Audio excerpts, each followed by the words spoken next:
Good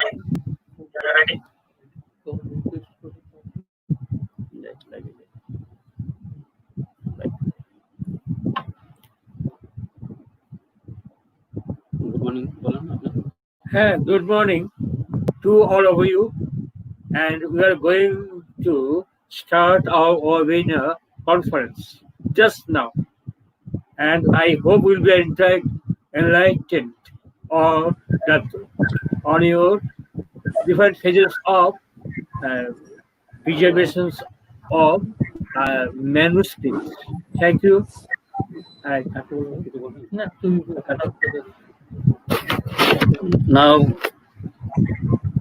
Now you welcome to Professor Dr. Ramesh Sigo, Dean and Director IGNCA and Head of Kalanidhi Bhavan, Ministry of Culture, Government of India.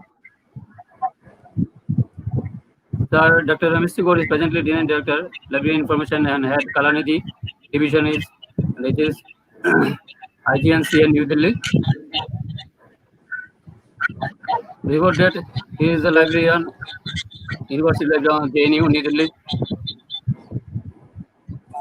His part assignment includes Tata Institute of Fundamental Research, CSR, IIS New Delhi, Management Development Institute, MDI, IMT Ghaziabad.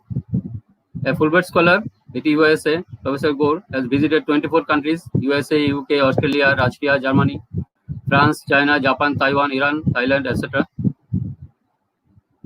And the international and national honors and awards: Yaslik SN Ganguly Best Librarian Award for the year 2007, Satkal Young Librarian Award for year 2009, SRF LIS India Professional Excellence Award 2013, Professional Excellence Award 2015 by ADR Publication, NCPEDP Unfast, Universal Design Award 2017, Turnitin Global Innovation Award 2019, Honorable Mention category Writing with Integrity Asia 7, Royal Society of Chemistry India, Librarian Choice Award to Dynamic Librarian in recognition to his contribution towards library and library science community in India. India's CSIR Dr. Velaga Memorial Awards for Innovative Library Services Leadership for the year 2019 for the promotion of library and information service and the providing leadership for various innovations in the field, and Emerald Highly Commendable Research Award felicitation by UP Library Association 2007. Sir, Dr. Ramesh C. Gore, welcome to start our inauguration speech. Ramesh sir, please start.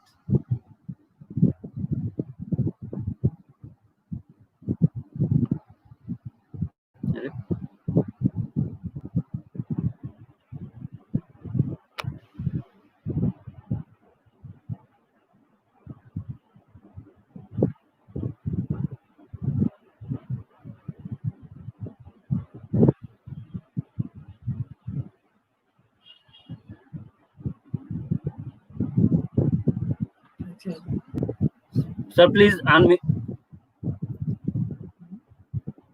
So mute for replacement. Mute for replacement. Sorry, please unmute, sir. Yeah. Now it's very. Now you can hear me. Yes, sir. Yes, sir. Yeah. Okay. So thank you, Dr. Chakrabarti, Dr. Bhaskar R. Burman, Mr. Subhangshu, for inviting me for this very important international webinar on preservation and conservation of manuscripts and the library material. It indeed a great honor to share this dais with the Honorable Vice Chancellor of Tripura University, Dr. Mahesh Singh, my fellow colleagues, Dr. Perumal, and Director Rosa Mathaya Research Center, Chennai, Mr. S. Ganeshan, and our extreme invited guest, Ms. N. Ratna Babu, Department of Library Information Science, University of Kelaniya, Sri Lanka. This is a very, very important topic, and I must congratulate Readers Club for taking this initiative. India, one of the largest repository of manuscript. As an estimate, we have 10 million manuscripts available in this country with different individuals and institutions. Indira Gandhi National Center for the Arts, a premier research institution,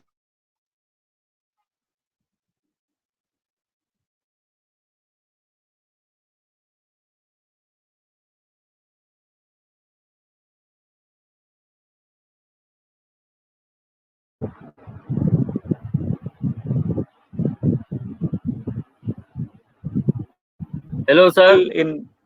available in Kalanidhi Reference Library. Yeah, voice is not coming. Hello, Yes, sir. can't Now hear my clear, sir. voice. Yeah. So Yes, we yes, sir. have Yes, sir. this. Now clear. Yeah. So we have important collection of manuscripts, both in microfilm and digital form. Later in 2003, a national mission for manuscript was launched, and under national mission for manuscript, we have catalog over 4.7 million manuscripts, and also a number of manuscript resource center, partner centers. A very good work has been taken for preservation and conservation of manuscript all over India. Uh, so there is no doubt India as a vast heritage country which is having uh, manuscripts, and libraries are considered a repository of. Can I request to please unmute your mic? I think Subhanshu, can you unmute your mic because some disturbance is coming. So India being one of the largest repository of manuscript and other cultural heritage, uh, we are proud of it. But the question arises that are we properly taken care of these vast heritage of material? Although IGNCA in last 40 years have done tremendous work, there are a number of institutions and organizations who has also taken care of this vast heritage. But when we talk about preserving these heritage for the posterity, I have certain questions. I have certain uh, issues which I feel, I think somewhere we have been not doing what we should be doing. Let me first start with, like, when we talk about libraries, museums, and archives, where these are the institutions very much connected with each other. A museum, libraries, and archive you cannot disintegrate. Similarly, conservationists, people, archivists, and librarians, they all are sharing the same objective, same vision to preserve the cultural heritage for posterity. But the issue is that are we working together? Are we working with the same objective? We have been divided by various kind of organizations, various kind of organizations. So what we are lacking a collective approach. So that's my first point, that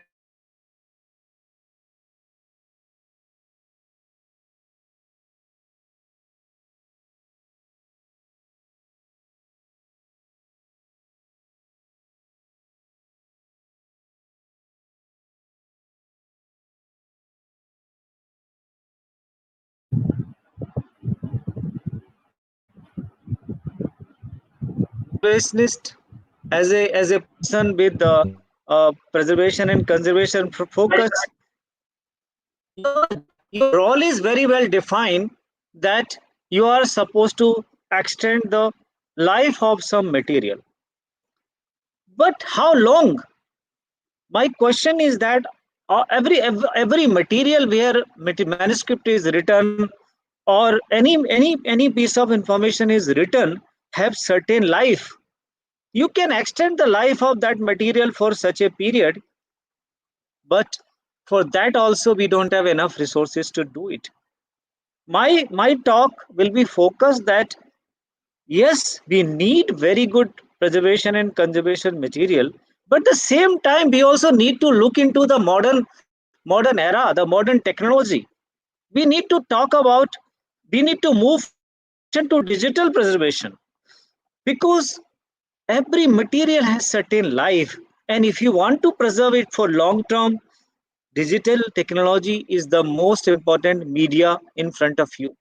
So my what I want, I want a new generation of conservations or archivist or librarian with technology focus. They should understand the technology.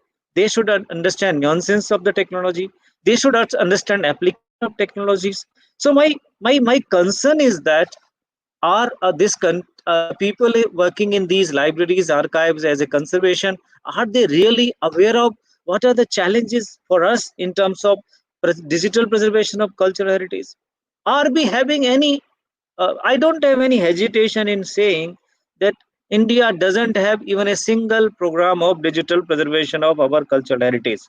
Not a single institution or any department or ministry has come out with a strong plan or a proposal to establish a good digital preservation system. What we have in Europe, it may be reuse or COPL or there are number of Library of Congress is having excellent digital preservation program. European Union has number of projects, but what we are lacking, that we are clearly lacking a plan. Because why we are lacking a plan? Give you the reasons.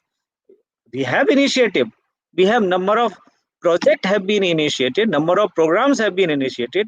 We started National Digital Library of India by digitizing all million books under Copyright Act.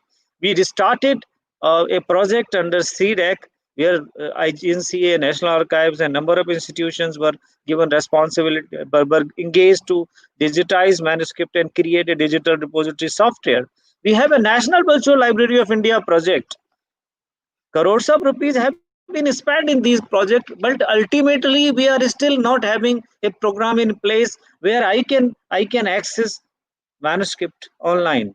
I don't have any program where the cultural heritage is available online. In this pandemic situation, when we cannot move from the houses, if I want to access National Archive of India, is it available online? If I want to know various kind of museums, or do we have virtual museums? Do we have the literature of various Asiatic society, a thousand, hundreds of other institutions, manuscript libraries, National Library of India, or any, including IGNCA? Are we having our cultural heritage online accessible to the people? If it is not, then why? Why we are even after we are claiming to be a IT superpower, we are unable to come out with strong digital repository or a digital archive? The reason you all know, we are not having a single program or plan, collective plan. It is not in the area of only one individual to take care. We need to come out together. We need to convince the people who are running this country or the institution to please look into the issues. It is not the lack of the people, I don't agree with that. It is a lack of the initiative in producing the kind of manpower we need. The kind of, if we have the manpower, it is the matter of giving right opportunity to the right person. When we constitute the committees, unfortunately, people mindset is different. Take example, Rampur is a library. It is to be headed by a person with history. I'm not against historian. Khuda Baksh Library is just to be headed by a person with history background. The junior most position in the library is a person, maybe assistant library officer or something. Are we really thinking on those lines? That these historical institution, even National Mission on Manuscript, never headed by a person with library or archive background. National Archive of India, last 20 years I am here in this. Most of the national archives of the world are being looked after by the people with good library archives and technology background. Are we putting those kind of people in place to make a plan for digitization and digitalization of our restoration facility? No. The first thing is that we don't have proper leadership in these institutions. Most of the time, positions of these heads of the institutions, including National Library of India, keep is not being filled up. Then when we talk about the funding, we hardly have resources to even take care of the day requirement. So we are claiming to be become the country with all kind of resources, but and this is not a question of present government or earlier government. The situation remains same. many years, I've not seen much changes in our working. Because what is the most important reason? Libraries are archives, and other libraries are not considered critical organizations. You can function. You are not running if you don't have information regarding libraries and archives. So the most important problem is that we don't have critical functioning of libraries and archives. Second thing, the stakeholder, the people working over there, or the users of those libraries and archive, they are not very much demanding. They never raise this issue that why this information is not accessible. We don't have any platform to come together where conservation, libraries, librarians, and archivists come together who can discuss all those issues, that why we don't have proper plan for digital preservation of our cultural heritage. We also lack the right kind of manpower, the trained people who understand both technology and all kind of issues. We have been doing experimentation. We have given a project to IIT Bombay for National Virtual Library of India. Not a single person have libraries or archives background. So problem is that the people who knows and understand the particular systems not engaged or involved in the system. I also blame librarians and archives for that also.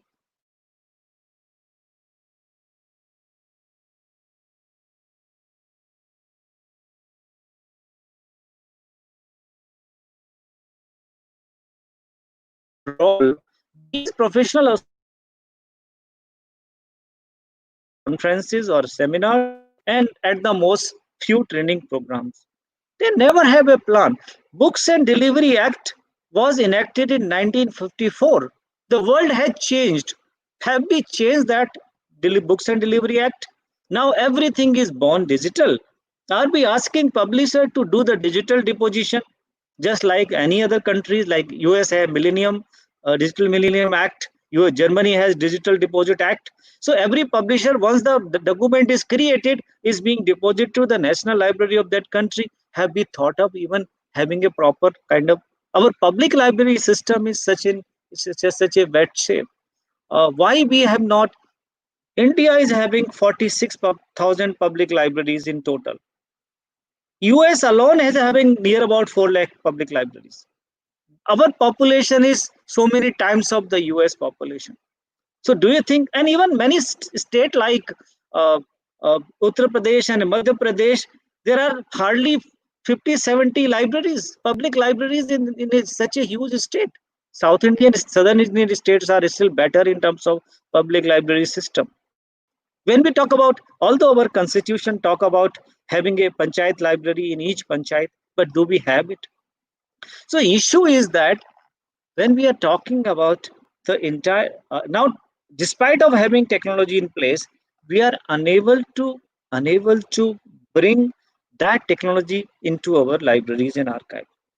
There are a number of issues. It's not something which I am here to criticize anybody. My job is to put the hardcore facts to the people who are responsible for the libraries. Please wake up.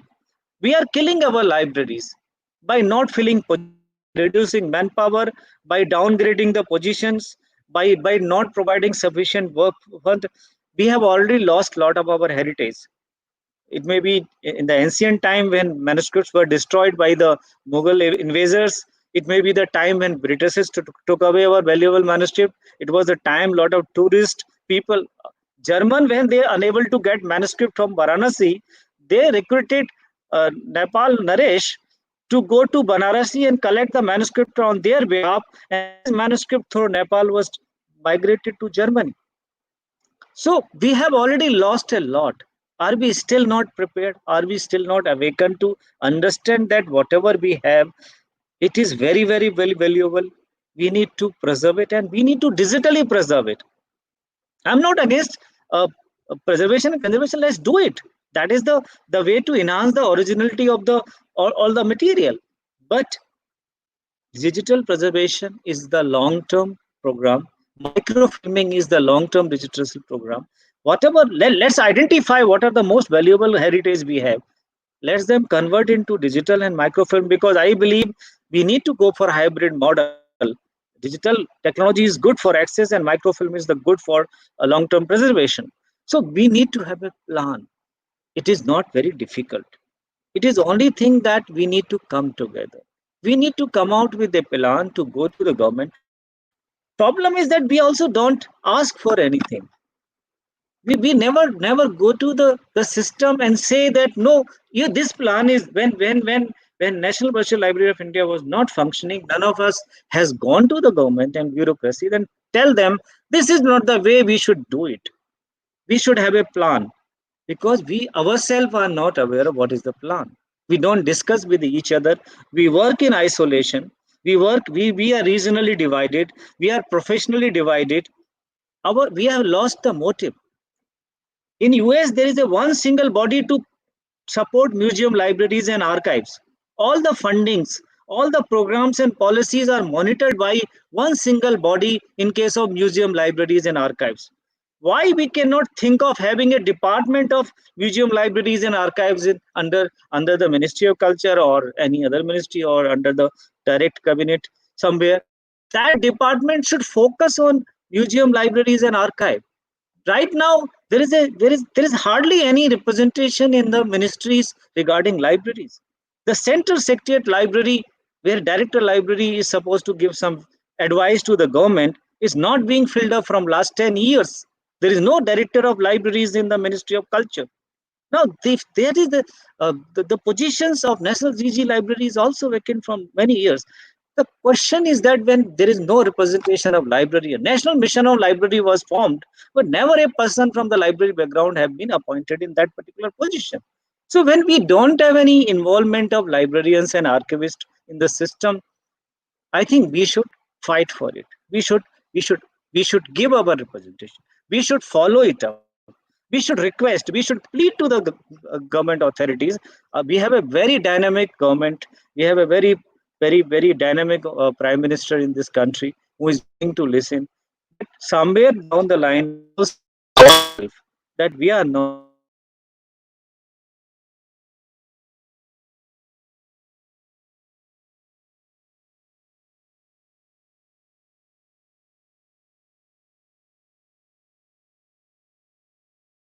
catalogs. I'm doing survey. I'm doing a survey on uh, mapping of archives in India. I was able to connect. There were 550 archives, good archives in this country. I have addresses of those, but I'm not able to get the data from more than 90 archives. They are unable to provide me the data. Why they are not providing data? I'm creating a directory of archives in India, but the people are not giving data. Why they are not giving data? There's something wrong with that. Either they don't have the data, or either they don't know what is the data available in their catalog. There are many archives which have the material is lying in the boxes. I went to Udaipur and I saw one archive which was transferred from one department to another department, and everything was lying packed in the boxes.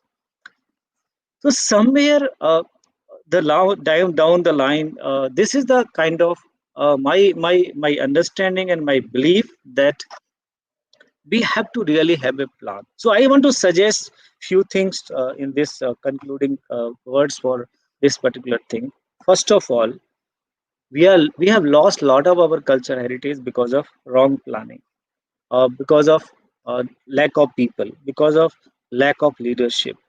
I think we should not allow. Our younger generation will never forgive us if we keep silent and we don't have a plan.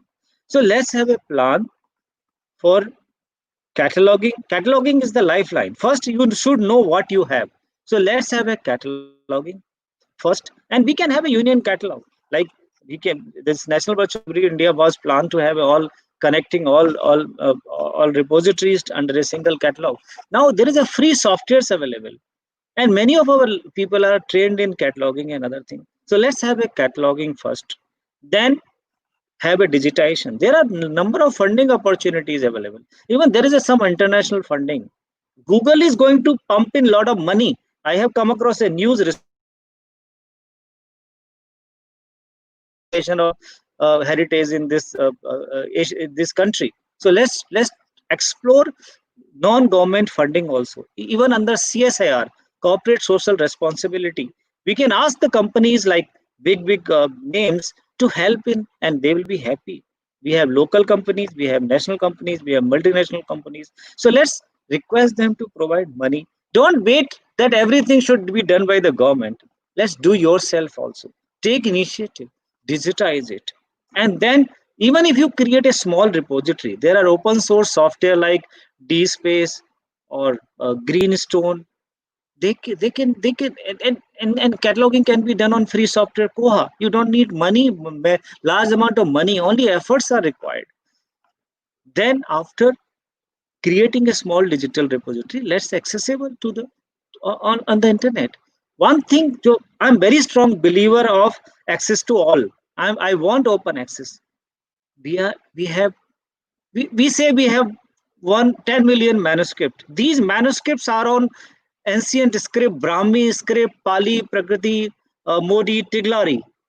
After some time, you will not find people to read these because most of these people will not able to read these manuscript. So why we are keeping them in our custody? Let's open up for the people. Whatever you have digitized, make it accessible over the internet. Don't keep it in your repository. We say that like we have 30,000 Ayurvedic medicine, alternative medical science manuscripts.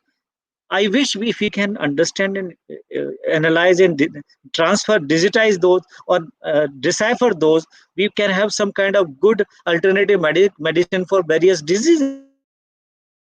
Don't use this in ancient knowledge for our benefit. So let's create a digitization, uh, digital repository by using open source software. You need any help of training? I have a very good network of people in India and outside India. I'm the person willing to help you. I'm willing to give you people to organize a training in DSpace, to organizing training in Koha Library Automation software, to organize training in how to digitize. I'm willing to deliver our talk for this topic, how to digitize various kind of material. So let's make a beginning. That is, you can do at your own level. Also, then convince authorities to have a right kind of people in right organization. Ask government to.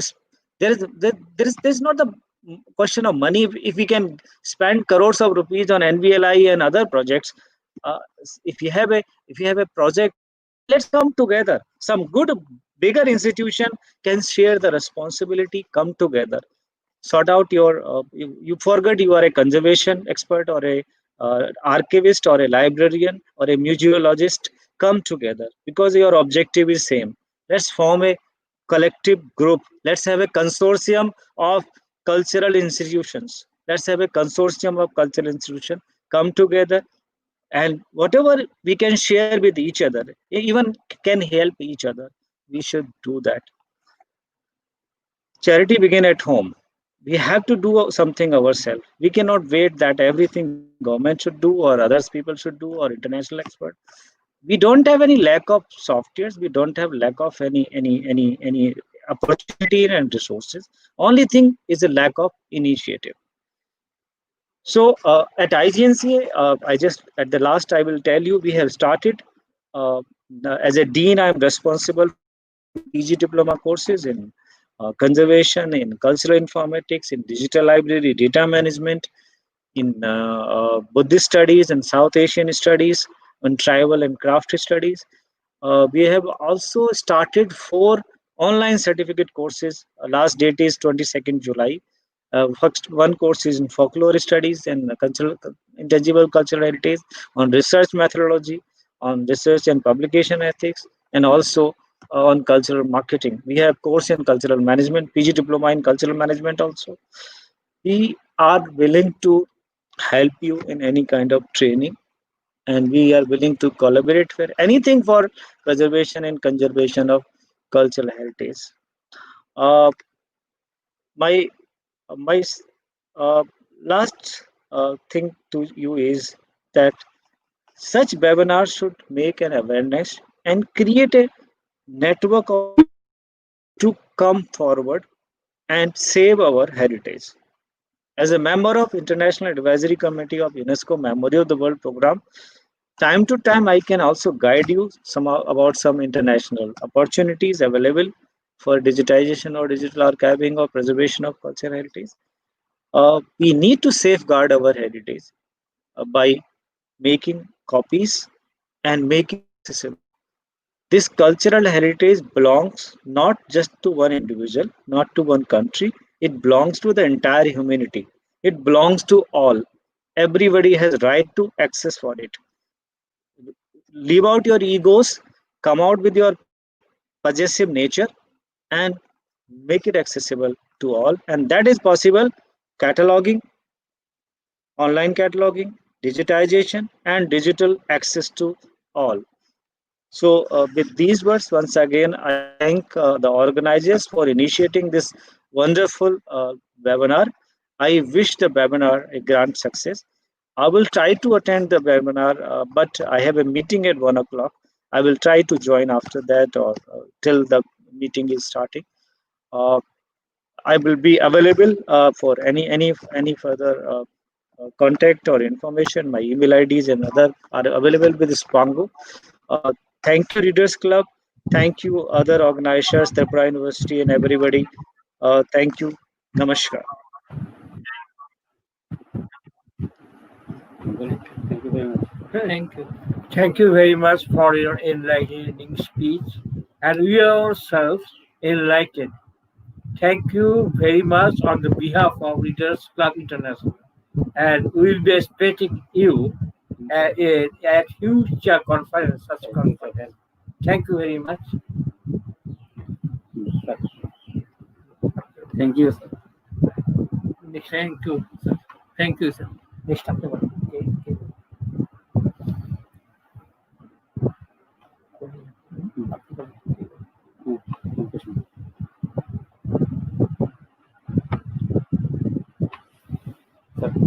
Sir, Officer M.K. Singh.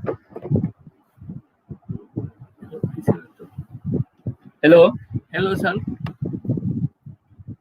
Hello, sir. Officer M.K. Singh.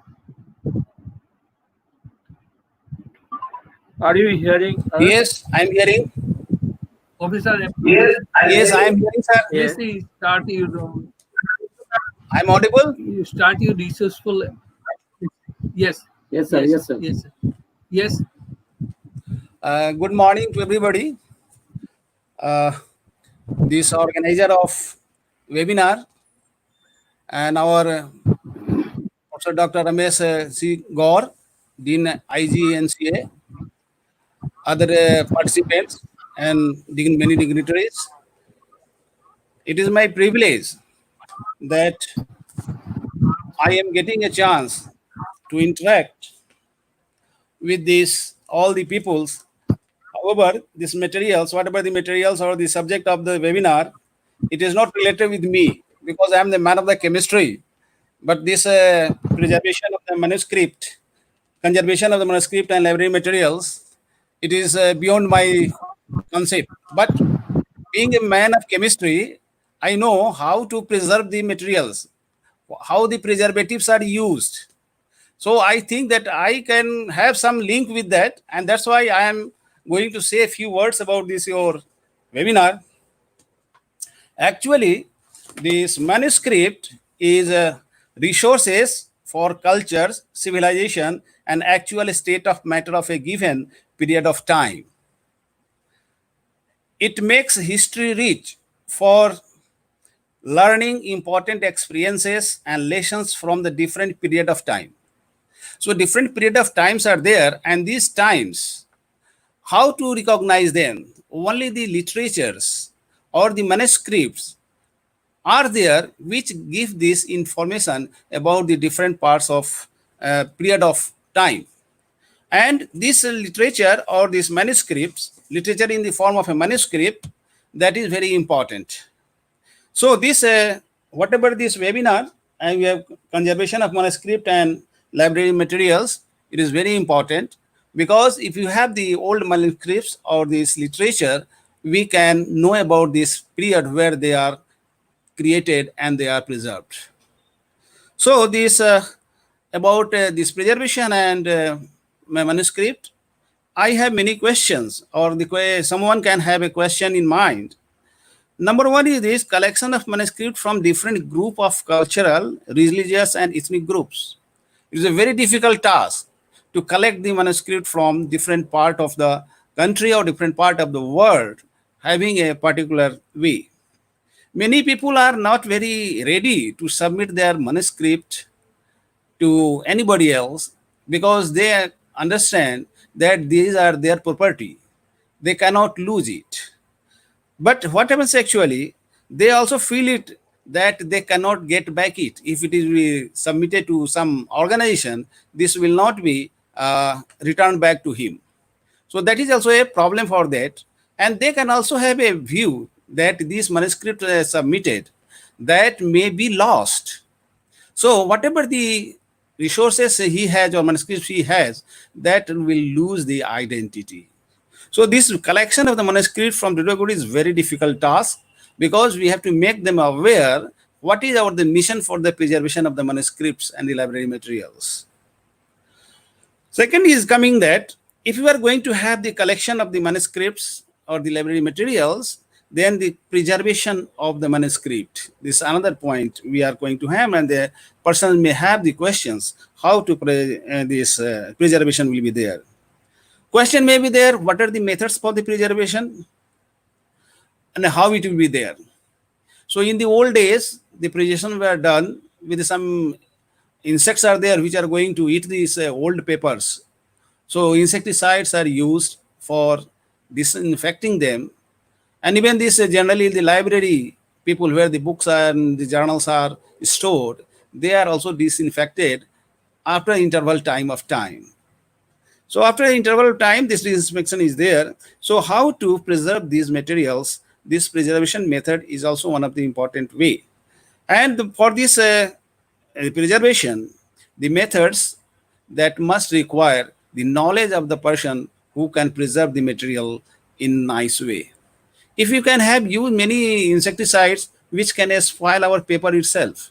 So we have to choose which type of preservative we have to use so that the manuscript will be in the intact form. There should not be any problem for this manuscript. After that, this another point is coming in my mind, this cost involved in the collection and preservation. So this it is very important that the government or the other organizations are also coming forward to give this preservation and the cost involved will be borne by the government or these private organizations for that. So it is also important how the cost will involve and this cost involved in the preservation of manuscript, how to get it back from its benefit. Because we cannot do any work which have all the time of deficit. We must have the thing so that after the deficit, it may go to profit. So at least no gain, no loss, no profit, no loss. So that should be there. So this cost involved is also one important factor here.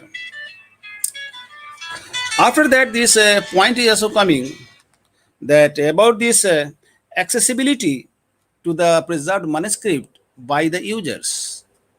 So the users cannot be allowed all the time because they cannot allow them because there is a chance of destruction or the destroy of the materials.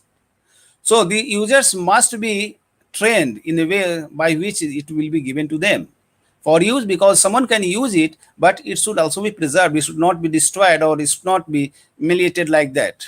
So these are some of the important points where we are going to think that what about that. So for that we have to find out that this for that a particularly skilled person is required for this purpose. So for the skill development we have to train some person who will be looking after that. So library is one of these, library science is also one of the science which deals with all these things. And now these points has to be raised that without the skilled person, the manuscript cannot be preserved nicely. In the Tripura University itself, I have one center for the preservation of manuscripts that is funded by the central government. But I see this script is always kept in lock and key. So no users are getting access. So what is the benefit of that? So that user must be allowed to go through that and they will get the benefit of that. So just for a creation of the manuscript preservation, it should not be. It should be for the use of the manuscript for the betterment of the life and your culture and for the system. Everything will be there. So this webinar about this preservation of the manuscript and library materials is very important because these materials are the sign of our advancement, our culture, our history, everything is there. Without this paper, we will become vacant and nothing will be there. So the preservation of this manuscript and your library materials are very important. Question comes here that Professor Ramesh Chandra Gaur has raised a point very pertinently where the manuscript, how the life of the preservation, how long we can preserve these materials, because every paper has also some life. We cannot keep it for infinite period. So that also comes a point that how to give the preservation life. So life of preservation. So now these modern techniques are coming. Modern techniques are coming to digitization. So we can do the digitization. So there is no question of lottening of the papers. But one important point is that if you have the digitization, if the file is corrupted, that entire process will go. So here also a chance that if you have done this digitization of the manuscript and that digitize is not properly maintained, then we can lose the form of your manuscript. So again, this preservation either in the form of the physical form or in digital form, it is very important. So for this digitization, again, the skilled person is required. Anyone cannot do this. For that, a skilled person is there, and that they will digitize this manuscript, and that digitized form will be kept for recorded, and in the records, maybe the format of your CDs, maybe form of the different forms of preservation is there. So that can be taken care. And if you can go by time, in the old days, we are not getting this digitization or a digital preservation. Now it has come in digital India, that digitization is taking place everywhere. So after some time, there may be new methods of preservation. So we have to go by one to get the how the manuscript can be preserved and for the betterment or for the better benefit of the humanity. So like that, this preservation and this manuscript is there. So now this we think about the preserve this manuscript. Chemistry is involved also in the preservatives that may be of the physical form, it may be food form or any type of the form preservation is there. Formalin is one of these materials which has been preserved. Whatever the organs, operated organs can kept in the formalin for a longer period for the preservation, so it cannot decay. Like that, different type of materials are there or the chemicals are there for preservation, and so that this only the knowledge of chemistry does not serve the purpose. Knowledge of chemistry along with the skill of the library has to combine, and then we can go for a preservation for a longer period. So this webinar is very important because we are losing our manuscripts without preservation. So if you can preserve our manuscript, we will preserve our culture, we will preserve our history, we will preserve our all type of resources what we have. So with that, I like to say that this webinar is very important, and I like to thank the organization. Those who have organized, they have taken pain to do this webinar, and I congratulate them, and I also thank them that they have given me opportunity to interact with all the persons of like that. With that, I like to thank all of you. Thank you. Namaskar. Jai Hind. Thank you, sir. Thank you very much, sir. Thank you very much. Nice speech is very enlightened us how chemistry is helpful for the preservation of the library material or Yes. manuscript. This is right. Thank you. Thank We you, are sir. all benefited by your speech. Thank you very much, Dr. M.K. Singh.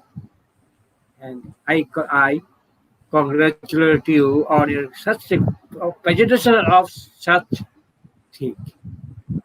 That is preservation of manuscript. Thank you. Thank you, sir. Thank you, sir. Thank you.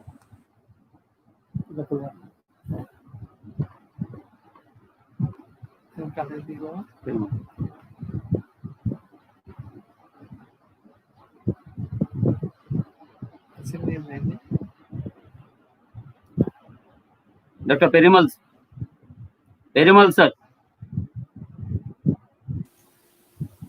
Hello.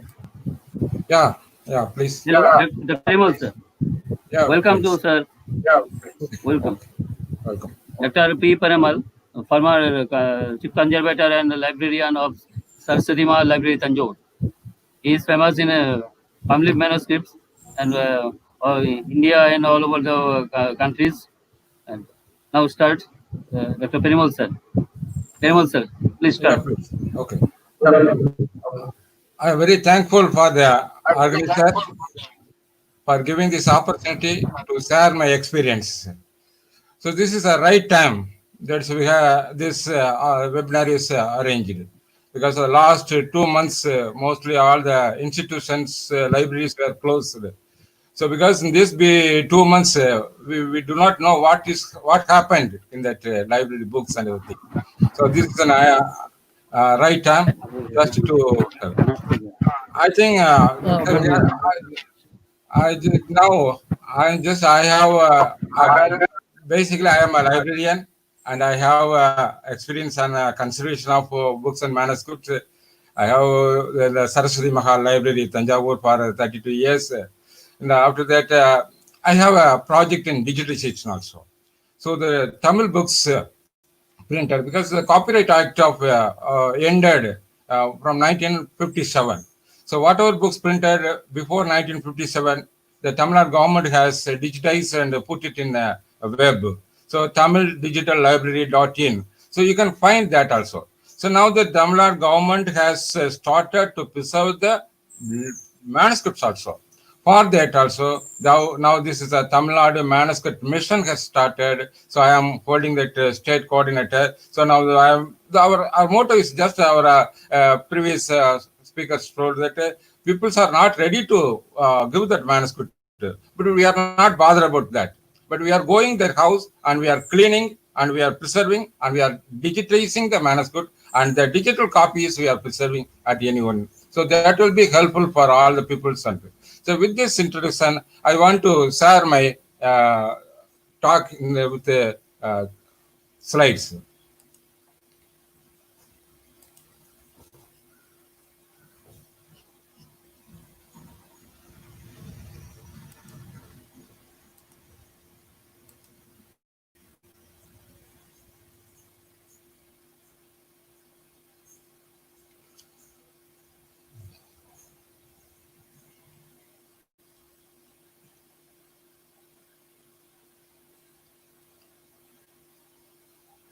So slides are coming,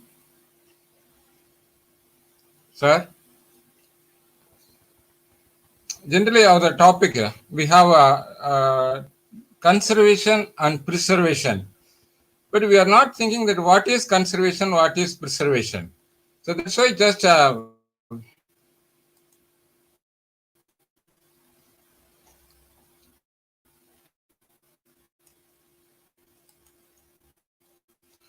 so the slides are coming, sir. Hello. Hello.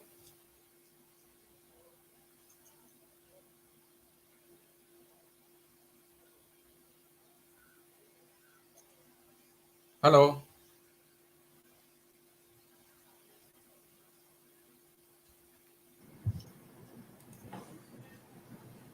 Sir, slides are coming. Hello. Hello. Hello, Perumal. We are unable to see your presentation. Okay, please.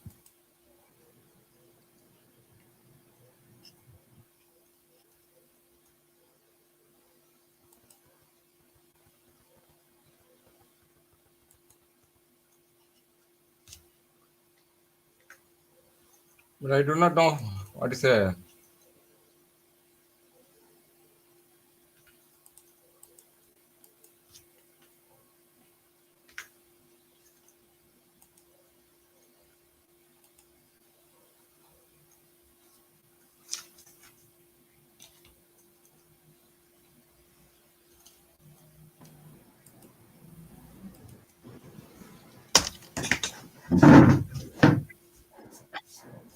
Hello.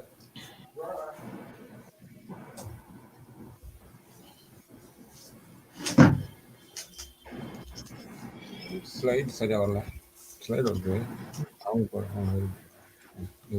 வெளியே வந்துட்டு இருக்கு.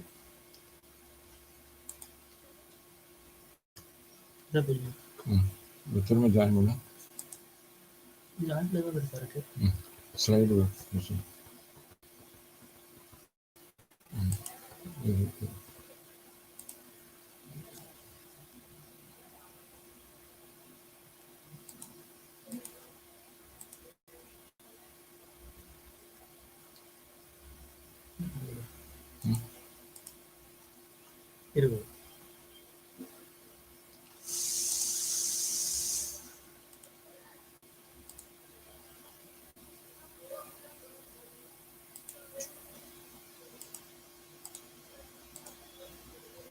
First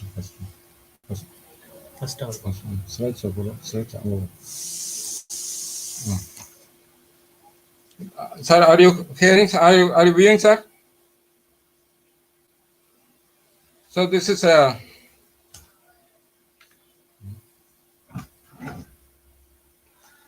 So it's a library materials. We can divide we can classify the library materials as traditional material, paper-based material, and non-book material. Most of the libraries in India, we have the manuscripts. This is the palm leaf manuscript available most of the libraries, and we have the paper-based materials. There is mostly books and other materials. So we are thinking that book, the book, we have a lot of materials available in the book. That the book has the stitching process and the end paper, the board and cover, all these things. Our ancestors, they are very clever and they have a technique of what is the material. The book is for long use. They have a different type of binding. This generally is just as immediate use. We can use spiral binding and small books with strip binding and other things, cloth binding, half calico and full calico and other leather, full leather. So whichever book or anything for long use, we have a good binding system. So this is our ancestor, they have done. But nowadays, mostly we are not having these type of things. So if you want to preserve anything, generally the word conservation and preservation is a little confusing everybody. So now previously there was a thing, nowadays it's a decision taken that conservation is the only word. If you want to prevent any data, it is a preventive conservation. If you want to curative, any damage you want to repair, that is a curative conservation. Whatever may be, for conservation, you have to know what is the material, what is the content of the material, what is the constituent of the material, what are the causes of deterioration, and how to preserve, and what are the method for restoration. If we know all these things, you can easily preserve. So all the librarians or the people must have. So then another thing, what is concerns means these are five things must know. Appropriate environmental condition must be there. Then proper storage, proper handling, integrated pest management, periodical verification, and emergency preparation. These things must be, you must have all these things. Then only you have to make a proper preservation. Appropriate preservation means the temperature is one of the temperature affect our book, because every manuscript, when rainy season, it's all things are organic material. When it absorbs the moisture in the air, it will expand. Then the summer, it will release. So this will be expansion and reduction will be affect your book and material. So that's why you have to keep a continuity same climate. There will not be any problem. That's why some of the countries having very 500 years and even 1,000 years old books, because they are having a continuous 24 hours air condition. Like that, the humidity also. If you have in the after rainy season, the humidity is more,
Sir, are you viewing? Hello?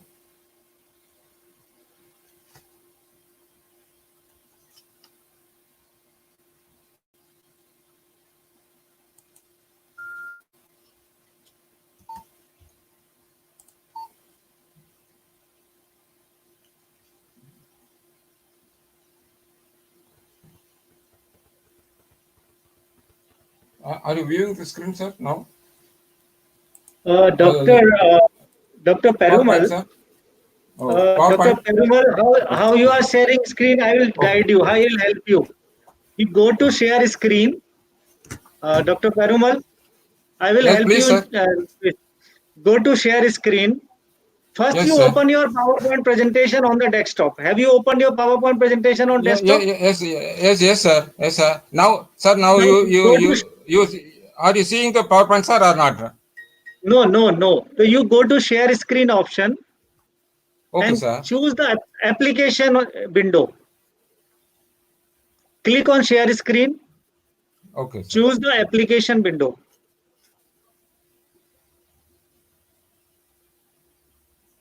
Stop, sorry. Huh? Stop hunting. Can you see the application window? Just a minute. Just a minute. Share. First click on share, then Yes, sir. screen. Again click share screen. Then Share there will screen, be sir. some option. Click on application window. Yes, sir. In application window, you will see the PowerPoint presentation. Your PowerPoint Yes, presentation. certainly. Click on that. Click on that, and then Sir, share. Now click on now, share. sir. Now click on share. Yeah, Okay. I have said, sir. Okay. Now click on OK. It's, Have you clicked on OK? okay, it's not in the. Yeah, I Just double click on the share. Click on share. Yes, sir. Have you selected that your PowerPoint presentation in application window? Yes, sir. I have selected. It came and Double click on that. Double click on that, okay, sir. and you can see that.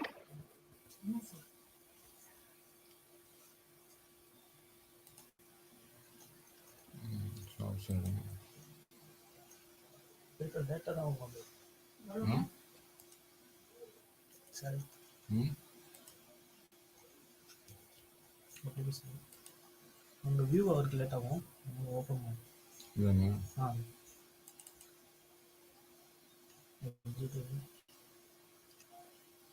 Sir, are you viewing now?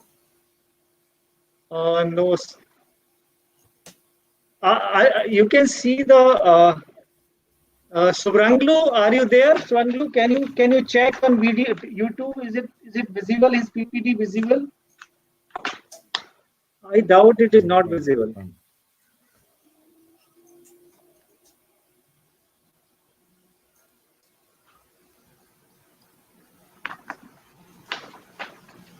Okay, so then I'll talk as it is. I think that will be better because your PPT is not coming on the screen. So just I'm seeing and then I'll talk as it is, sir. Yeah, that's better. Okay. So for conservation, just you must have nature of material, constitution of material, causes of deterioration, and preservation technique and restoration technique. These are the 5 things you have to make a preventive conservation. And we must have a appropriate environmental condition for preservation and proper storage and proper handling, integrated waste management, periodical verification, emergency. These are the preventive conservation steps also. For appropriate environmental condition, we must, there is a temperature playing an important role here. And most of the materials, manuscript and books are deteriorated because of temperature.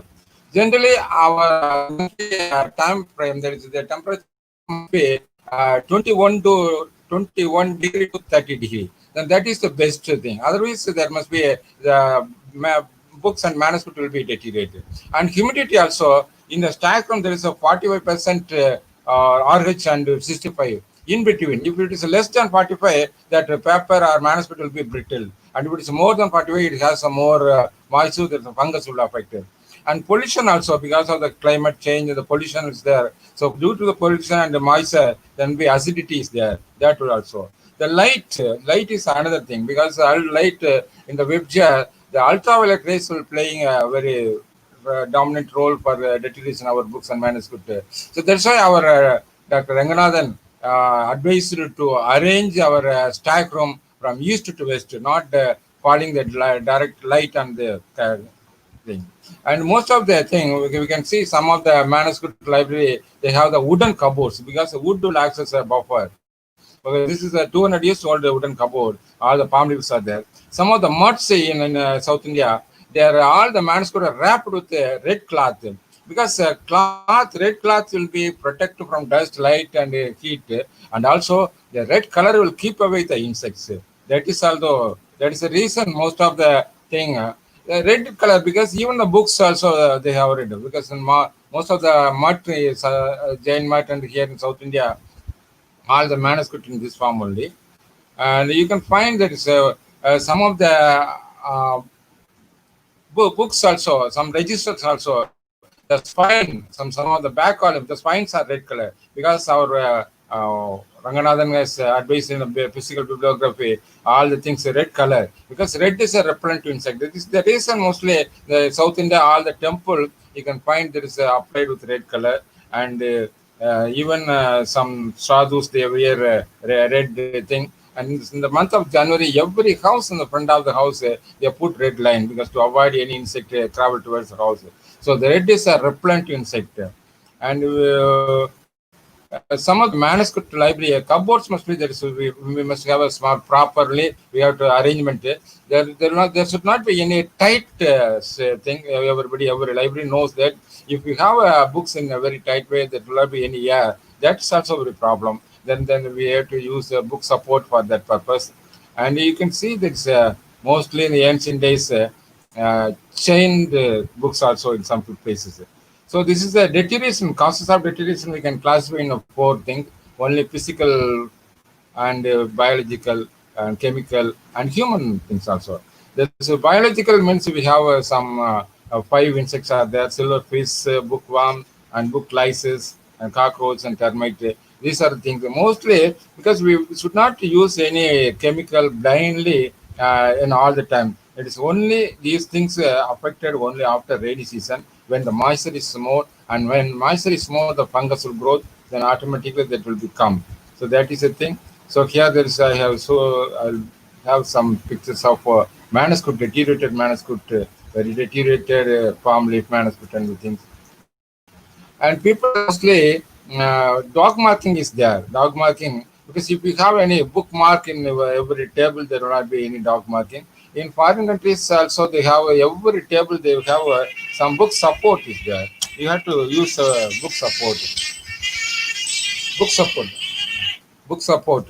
So the book support must be that we should not open a book more than 120 degrees. If book support must be there. Otherwise, the book will be, the binding will be spoiled. So previously, we have a good binding system of good stitching system, and even the French screw and all these things.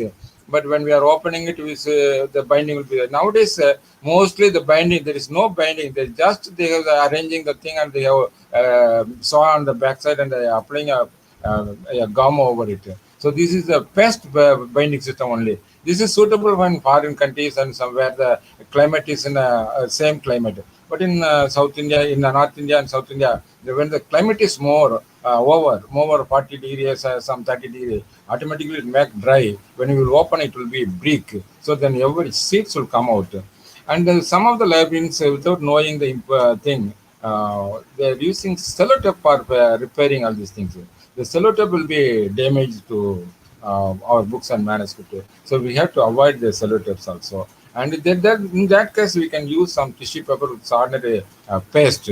So this is the thing. When we are using the paste also, the paste must be very thin paste we have to use. Because we should not use, according to the paper, we have to use very thin paste. That is the thing. This is a thing I want to share. and how the holding, how the book they have taken, and all these things also using book support also. So there just our told that is we have to but blindly we should not apply anything. Just we have to go for some of the natural materials. Generally, I advise everybody not to go for chemicals. The chemicals, even some people are doing the blindly. They are using the naphthalene balls. Naphthalene is a naphtha; it's a chemical. But once we use it again, if we can use the insect will get immunity. So you have to change it. And even naphtha is more, that will affect your health. So that's why our ancestors they have used some natural material called Acrus columbus. Acrus columbus is a stem of a plant. It has a good smell. It's actually we call it a sweet flag. Sweet flag. That is the name is the sweet flag. You can break it to small pieces and put it in between the two rows of that your thing. So that will be keep away the insects because the smell, good smell, no insect will come. That is the thing. But only in the after rainy season there must be some spores in the atmosphere. To kill the spores, you have to put some natural camphor, waxless camphor. Put a small cloth, and the cloth you have to bound, and you can keep it in the cupboards, in the rooms, and wherever at the corner. So that will kill the actually that will kill the fungus. So this is the natural way. But the oxygen less environment is there. So now digitalization is there. Everybody is thinking once we digitize it, there will not be any printed book. No, the print must be there. Family maps also, we have to want to digitize it. We have to keep it. There is no need of a frequent handling of the books and manuscripts. But at least one place we must preserve the original books or manuscripts. And we can utilize the manuscript, the digitization format for reading and other purposes. Only for comparison and any doubt we can do. But anyhow, once and twice in a year, we have to take book and manuscript from the cupboards. So that is our ancestors. They have put in, particularly in South India, they have put 2 days because a day they put for cleaning the manuscripts and books. That is called the Saraswati Puja. So before the Saraswati Puja, they just to clean the manuscript only. Because after rainy season, because the Saraswati Puja falls before rainy season. So if the dust is there, that moisture will absorb the dust. Then it will have some more moisture in the atmosphere. The fungus will be growth and it will attract the insect. That will be a problem. So that's why if there is a dustless preservation. If there is no dust, there will not be any problem for that. That's the reason mostly our ancestors they have used these things also. And naturally, our some places even, but Saraswati Mahal Library, they are having some mixture of some powders they are using. There is sweet flag, there is acrus calamus, and black cumin, and dark of cinnamon, pepper, and cloves. All these 5 things they are dried in the shadow and make powder and some small camphor and put it in a small cloth. That will be keep out the insects and for 6 months. So this must be used in after rainy season. So because we have the problem only after rainy season only. So when rainy season only, the moisture will be increased, and that fungus and this insect will continue. That is the thing. But in the house, we can use some of the nirgunda leaf. We can dried leaf. We can collect and dried in the shadow. We can use like that. Neem leaves also we collect and we can use in the thing. So this is the way we can use natural material without affecting our material, without affecting humans also. But some places we have a fumigation system also. If any insect is there, then we have a fumigation system. Generally, commonly, every library in India we are using a fumigation. For insecticide, there's a para-dichlorobenzene was they are using, and if it's a fungus, they are using a thymol as a fumigant. Actually, this thymol and insecticide is a small area, and sometimes some archives they have used a heavy materials called carbon ethoxide. But all these things are a little effective of human. So nowadays, vacuum fumigation. just to evacuate all the air, put it in the airtight chamber and put all these things and take out, and we pass the nitrogen or some of the boron, all these inert gases. So it will 24 hours. We keep all these things, and no insect or no fungus will be there. This is the way nowadays mostly our people are doing it, natural preservation thing. And we have for palm leaf manuscript, because of the due to the climatic change, it will be lost my flexibility. So that's why we are applying everywhere in India. That is, we are applying citronal oil or lemongrass oil to the leaf. That will give flexibility to the materials. That is the thing they are applying. And we have the microfilm and microfiche also, most of the library materials. Microfilm, that is in every year, know that we every year we have to re-roll it also, because otherwise it will due to fungus it will affect. And even the digitization we have to verify every year. Then only it will be the thing. So this is the things. Just I brought some the slides for you to show, but unfortunately I could not show the thing. But anyhow, just I'll give this PowerPoint program to the organizers. They can send to you. Another thing, just we have to discuss. See, actually, this is a COVID-19. Mostly two months, all the libraries are closed. All the libraries are closed for 2 months. But what will be the things? Because most of the books are closed. Books are we are not using the books for a long time. So that's why just how we can protect on the post-COVID process. When you are enter your library, when you are entering the library, you must check not only the books, you must check your all the equipments, all the electrical equipments also. Because even sometimes, because of the last 2 months, your fans and switches are not in a proper manner. Just you have to go, you should not give a full load to your line, and face by face you have to do, and you will check all the things of fans, lights, and everything, whether it is going or not, and it's functioning or not. You have to check it also. That's then that way you have to pretend. If you are not checking that, if some fan is not functioning, automatically there must be some heat effect must be there, and due to the heat effect, there may be some fire accident is there. So you have to check all these things, and you have to go all the buildings in. You have to verify the floors, because the last 2 months you are not entering it. So there must be a possibility of some insect is there, and some sort of termite attack is there. So you have to verify that also. And when you are going to your stack room, you must open all the windows, because now all everybody is wearing the mask. But in the mask also, that's a good. But anyhow, there is a packed air for the last 2 months in your stack room.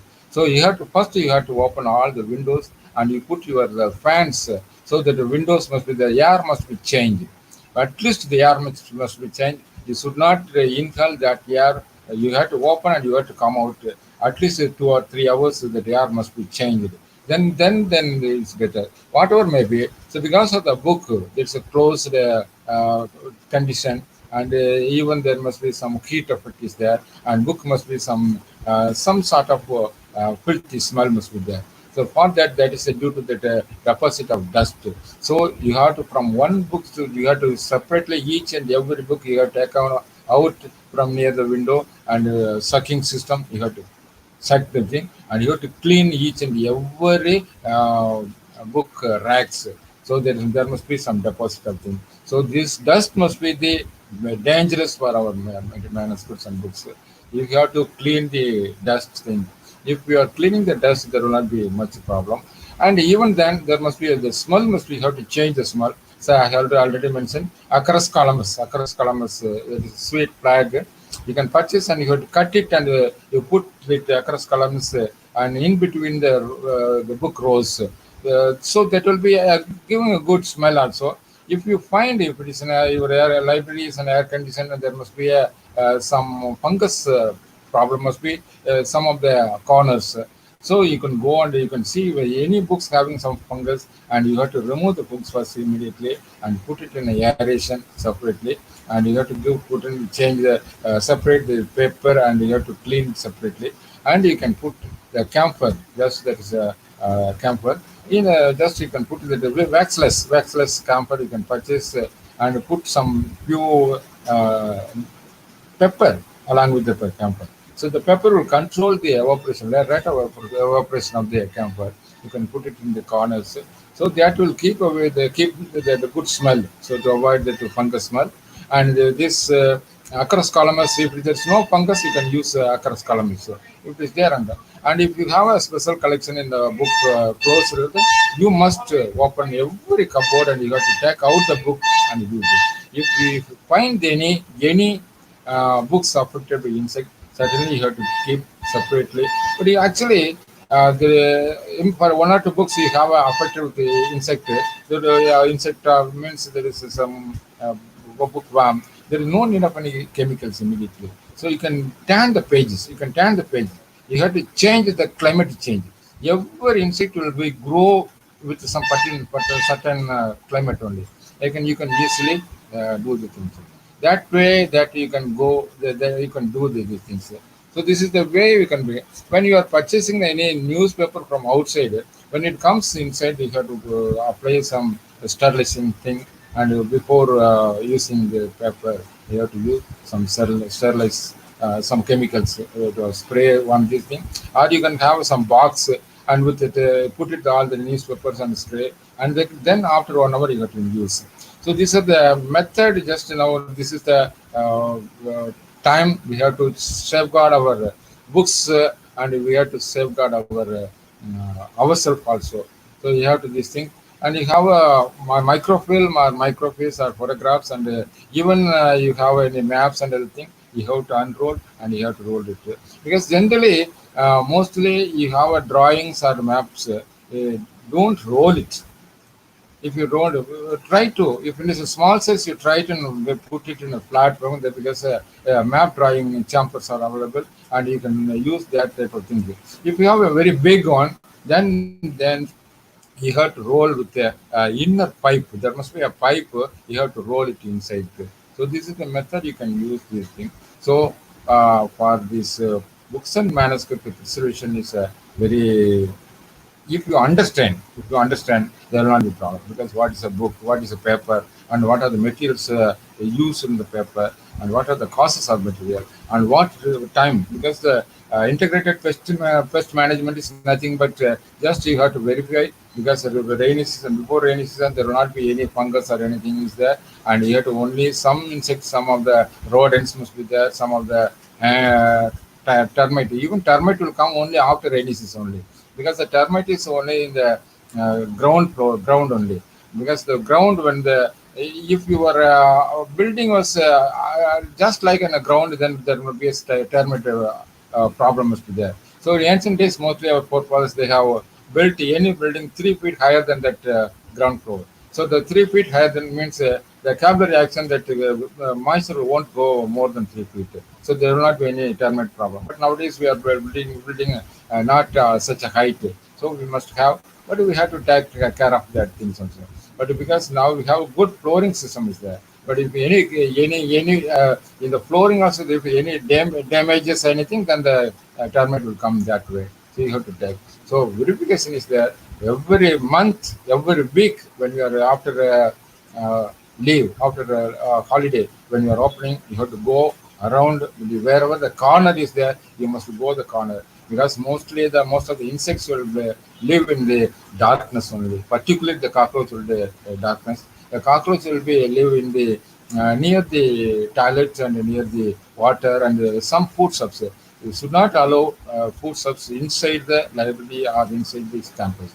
There must be a separate room. You have to keep it separately, and then you can avoid the cockroach effect. The termite effect only you can only the thing. But nowadays they are having using some termite control system. But whatever maybe, that won't do much effect on these things. So these are the some of the information I want to share it. I am very thankful for giving this opportunity. Thank you. Thank you. Sir? Yes, sir.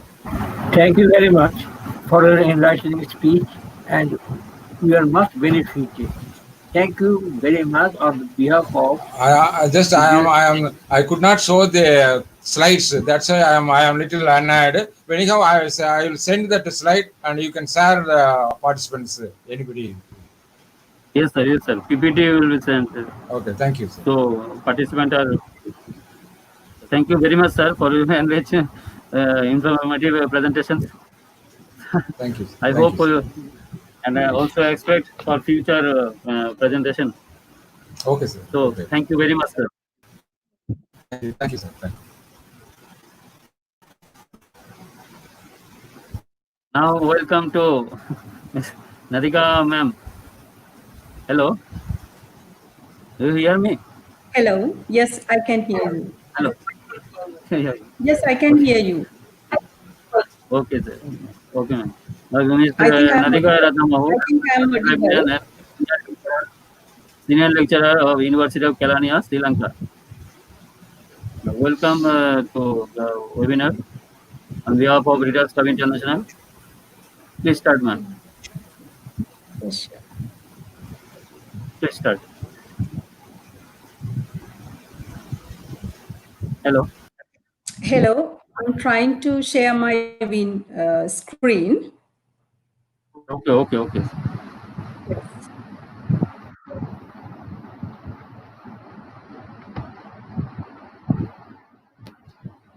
Welcome, Sundar sir. Hello. Hello. Welcome. Welcome. Good afternoon. Very good afternoon, sir.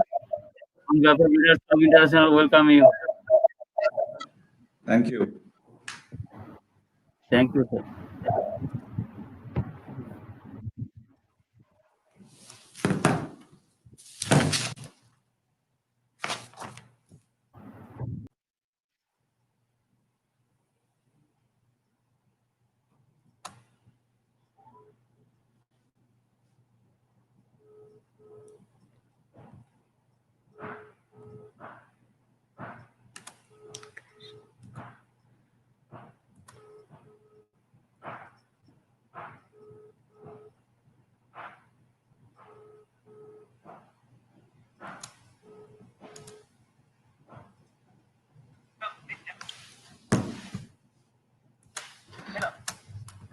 Madhav, can you come for a moment?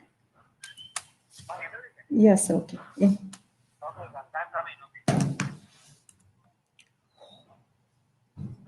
Stay connected, please. I'm still trying to upload my presentation.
Hello,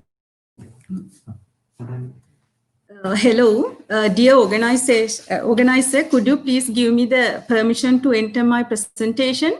So you should give me the permission to share my presentation. Otherwise, I'm unable to share it. Can you please hear me? The webinar organizer.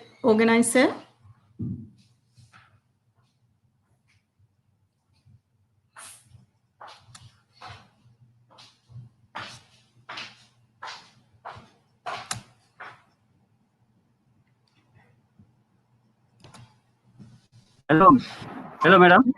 Can you please give me the permission for me? Then if you are not... Yes. Please start. Yes. No, the thing is that you should give me the permission to share my presentation. Yes, So yes. otherwise I'm unable to share it. Okay. Okay.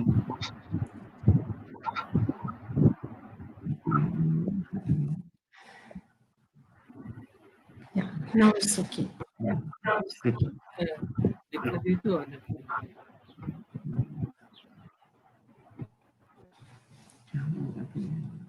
Please share, please. Yeah, it's not displaying on the screen. Can you please give me a permission for that? Yes, you have your our permission. You have our permission. You have our permission. Please go on.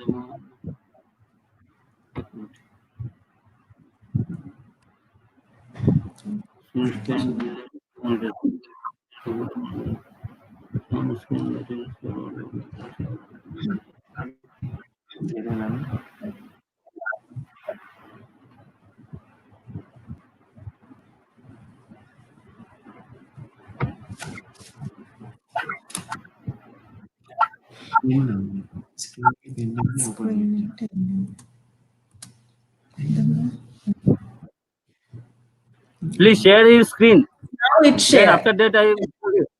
Yes. Yeah. Can I show the screen?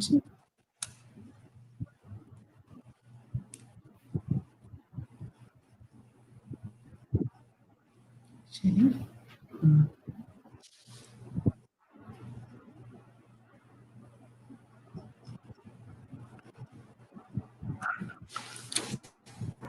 Can you see my presentation? No.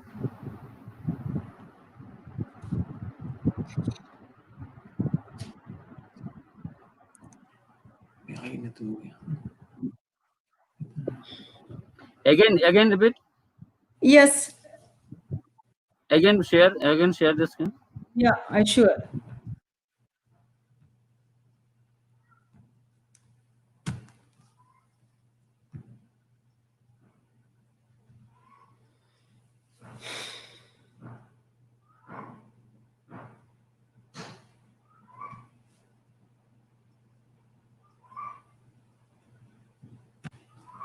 Share. Can you see now? Can you see my presentation? Yes. Okay. Yeah. Okay. Thank you. Now, okay, carry on. Okay, I'm extremely sorry for the inconvenience situation. So these kind of things may happen when we are doing working with the, this kind of equipment. And Dr. Ramesh Gaur, Professor M.K. Singh, and Dr. Perumal, and Secretary of the Readers Club and participant. I wish you good afternoon for you all. I'm Nadika Ratnabahu from Sri Lanka. So I think this is the pioneer presentation on this international webinar.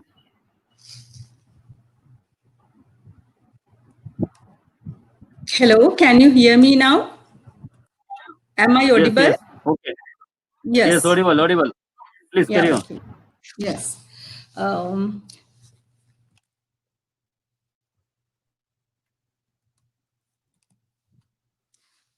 this international webinar organized by the Readers Club International. So I would like to convey my gratitudes for the team as well. And my presentation title is today, Preservation as a Preventive Measure for a Sustainable Library Environment. So this is a general overview. I hope this overview will help participants to understand how preservation are important in the libraries. Think for a moment. What is your feeling when you are seeing these pictures? Wouldn't you think that these all damages happen because of the people? Didn't they have a chance to prevent it? As Professor Ramesh Gore stated, we are killing our libraries.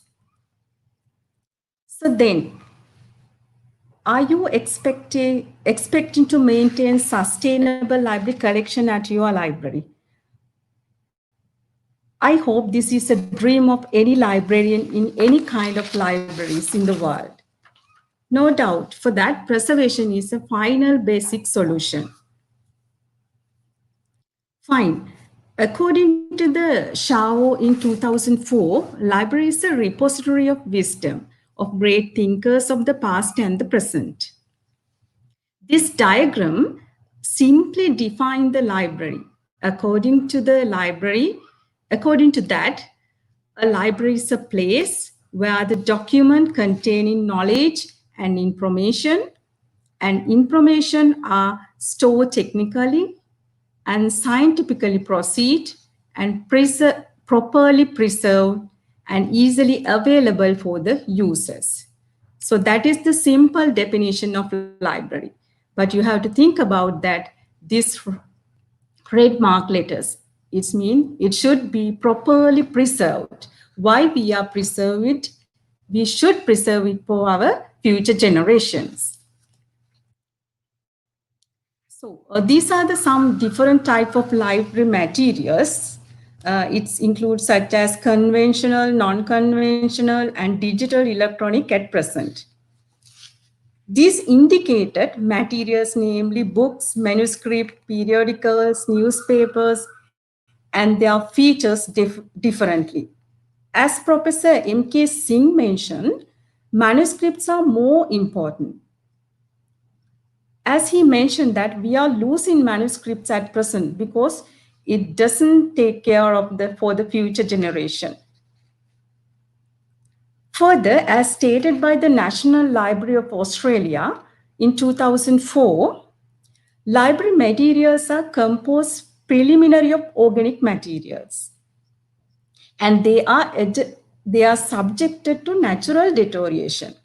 Therefore, one of the major crises facing libraries throughout the world is the rate of deterioration of their collections. As the IPLAPAC China Center in 2006 puts it, significant library and archival materials, published and unpublished, in all formats will be preserved in an accessible form for as long as possible. So this is very important. Otherwise, how can we preserve our information for the future? Therefore, library materials to be protected for the future generations as well. So you can visible different library activities in the libraries in this slide.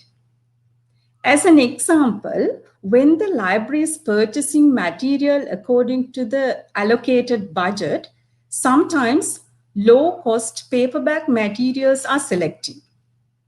Can you imagine, before it's sent to the shelves, many steps are to be completed, as mentioned and as indicated in this slide. Especially assigning accession numbers, cataloging, classification, labeling, and data entering, so on. Finally, when the user receives this material for their usage, even it's already damaged in the technical process. Therefore, library materials are subjected to damage in any library activities. So this is the reality of the library material. So therefore, these three magical concepts, namely preservation, conservation, and restorations, are very vital in the library and information science sector. As we simply said, prevention is better than cure. So we have that kind of saying. As indicated in this slide, preservation is the action taken to prevent, stop, or retard deterioration. So it's mean preservation further described by the policy principles of the library material reporters by IFLA. It indicated that preservation as a include all the managerial and financial consideration, including storage and accommodation provisions, staffing level, policies, techniques, and methods involved in preserving library and archive materials and the information contained in them. So in this slide, you can see conservation defined as a means maintaining in usable condition each item in the collection. So formal definition in the IFLA, as mentioned, it denotes those specific policies and practices involved in protecting library and archival materials from deterioration, damage, and decay, including the methods and techniques delivered by the technical staff. The final one is the restoration. It means that returning the deteriorated item to its original or non-original conditions, near original conditions. So in the IFLA definition, it denotes those techniques and adjustment used by technical staff engaged in the marking good of library and archival materials damaging by time, use, and other factors. So we should think why we need preservation. As clearly mentioned in this slide, you can see several reasons for that. Especially, we have to safeguard the materials from the deterioration and to maintain a quality of the materials. And especially, we are, as a librarians, we are expecting good collections in our library. And we should maintain these kind of things in our library. So, on the other hand, we should save our knowledge for the future generations and to identify the threats before affected into the library collections. And finally, to provide user-satisfied service. These are the some few factors that we need library preservation for the libraries.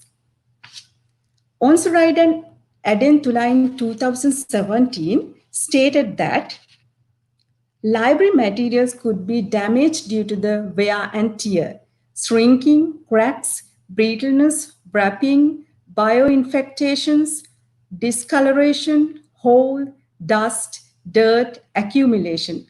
Therefore, we need preservation and as well as conservation for our library for future, to serve our collection for the future. So, as we are aware, proper stock manufactures after 1850s highly acidic, became brittle and well self-destruct in time. So, as stated by the Yushu Nakayu and Oga in 2013, preservation and conservation is one of the most urgent issues tackled by librarians all over the world. The preservation and conservation issues complicated by the diverse nature of library materials, both in composition and structure. Fortunately, librarians, information scientists, manufacturers, conservators, and publishers are becoming more cognizant of preservation and conservation issues, such as they are gradually resolving them. Therefore, it is very important to identify factors before deterioration. As indicated in this slide, the inherent internal and external factors for the deterioration you can identify. So you can see the internal deterioration factors in this slide. In weakness in the chemical or physical makeup by an object introduced during its manufacture, especially when we are considered the early paper, it was permanent, durable, chemically and physically strong enough to endure, no bleaching agents, and not sized with resin or alum.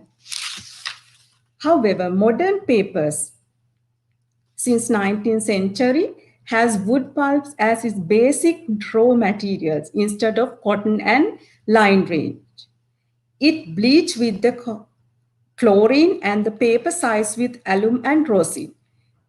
This was a cause for the inherent deterioration of the library materials.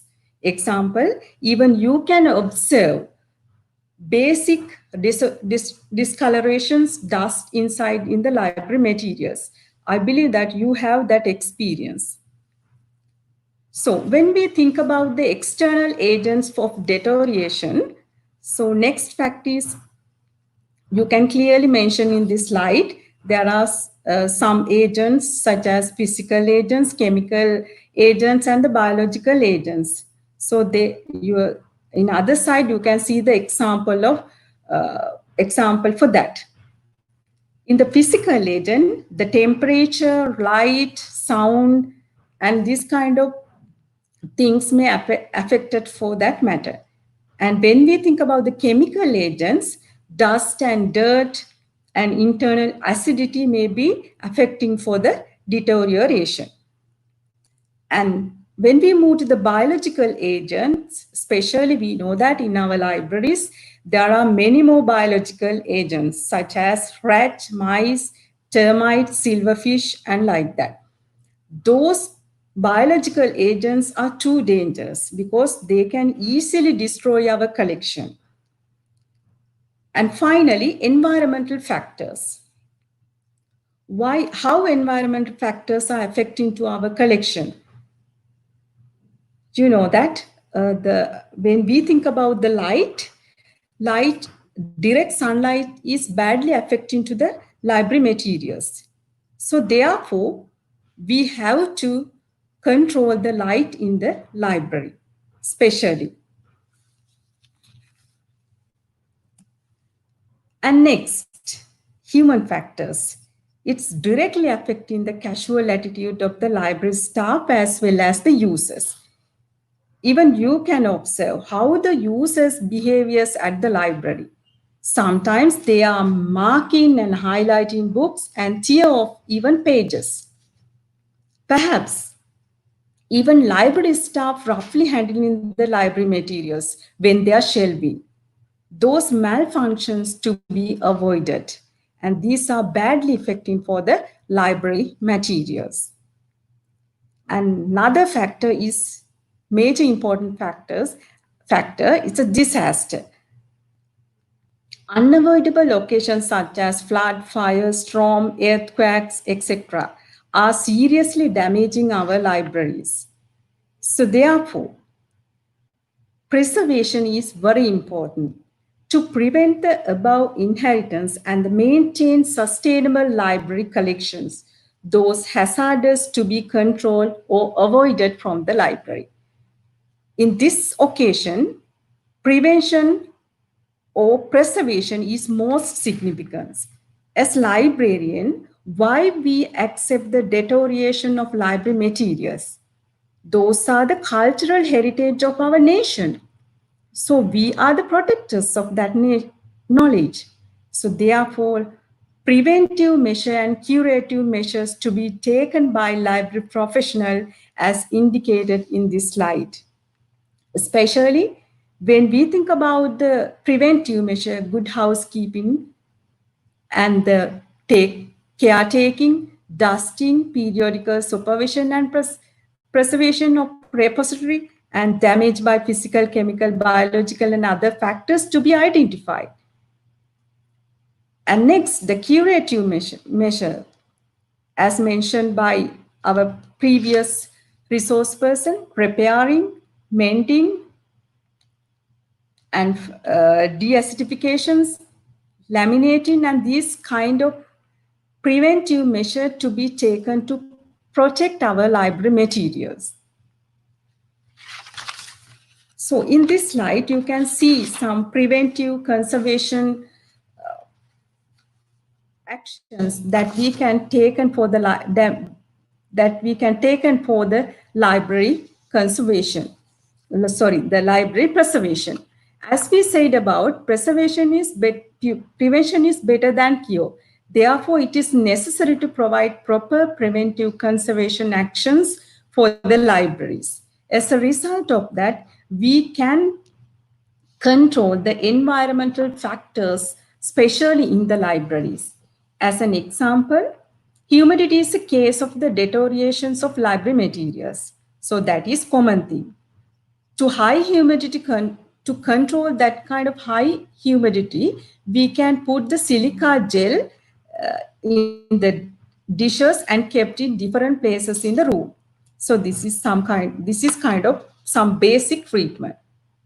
Further, Dr. Perumal mentioned we have in current pandemic situation, he mentioned that we have to open all library windows and clean all library shelves and materials before we use the library materials. It's maybe we have threat because we close our library during last 3 or 4 months.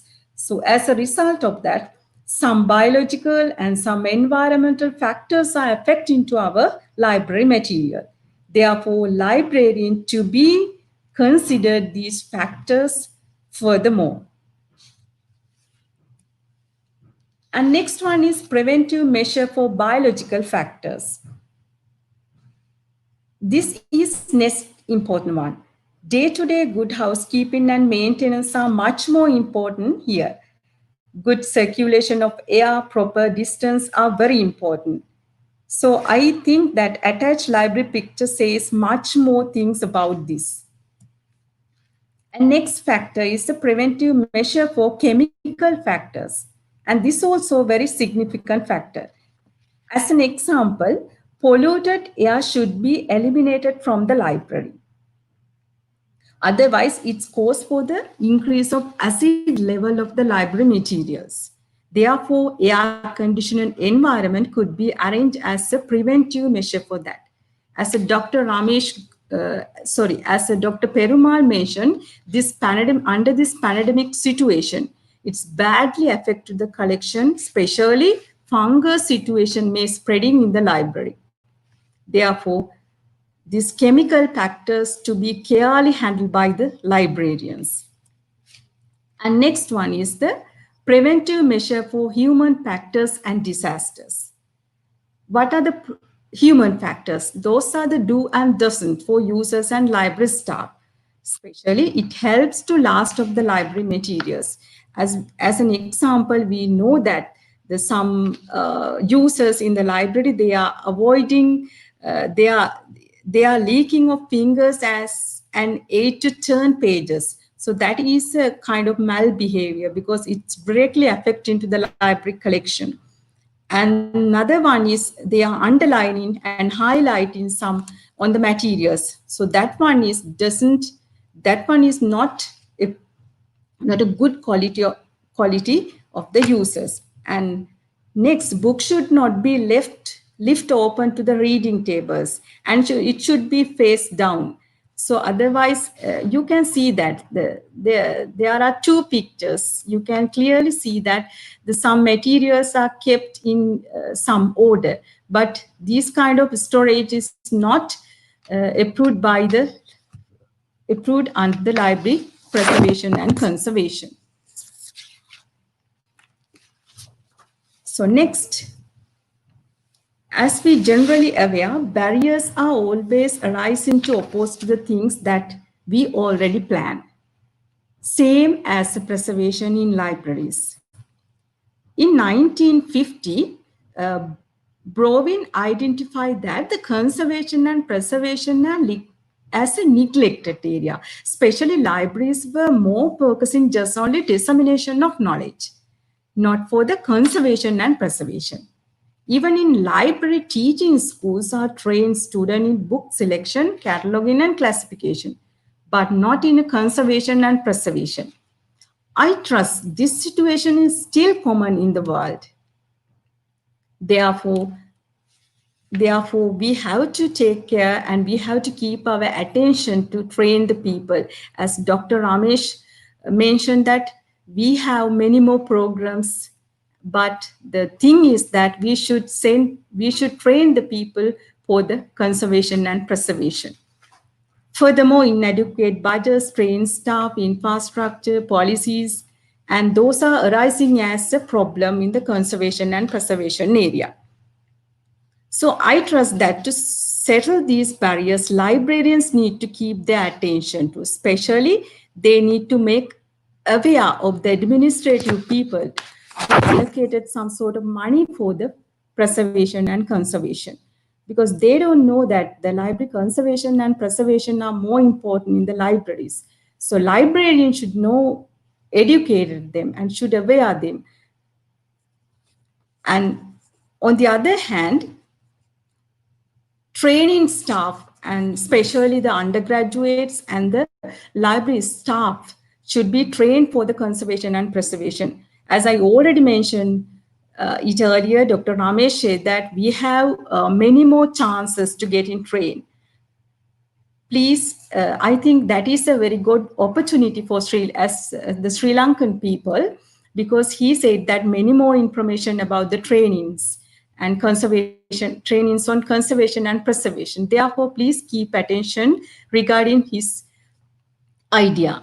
And another one is conservation and preservation policy to be drafted. Especially this policy help you to maintain a sustainable library collection, because that policy indicated that what you should do and what you shouldn't do. So therefore, the policy is very important.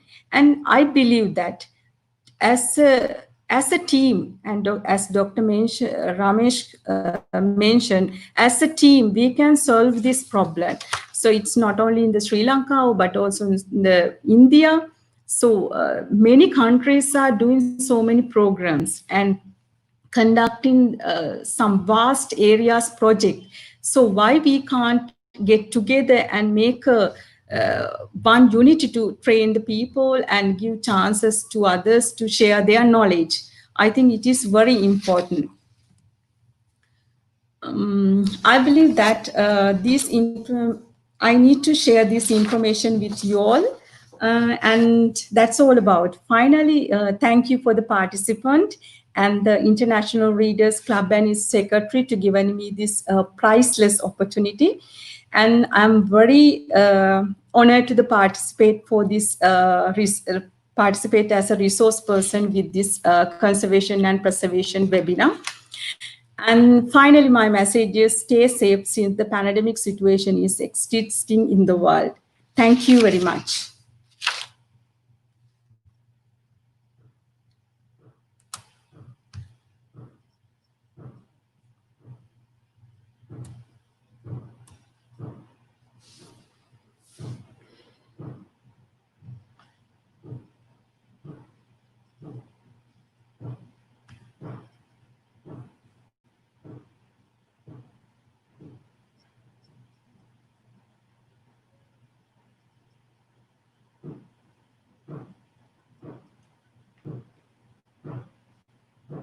I think this is over to you, organizer.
Hello, good afternoon to all of you.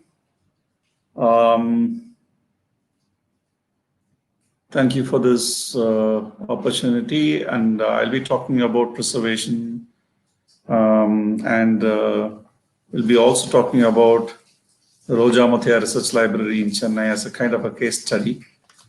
Let me get my presentation.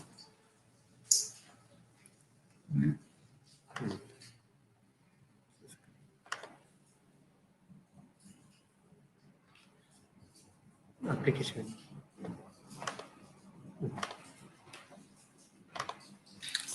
All right.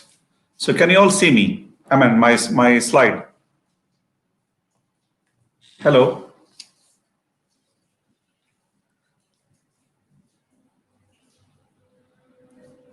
Okay, I assume that you are able to see this, and I will go ahead. Since I'm going to talk about preservation, conservation, and especially with relation to libraries, library material, I wanted to say a few things about historical libraries which have been already destroyed. See, if you see, in historical times, we know that Alexandria Library was burnt, and also in the medieval period in India, the Nalanda University was burnt.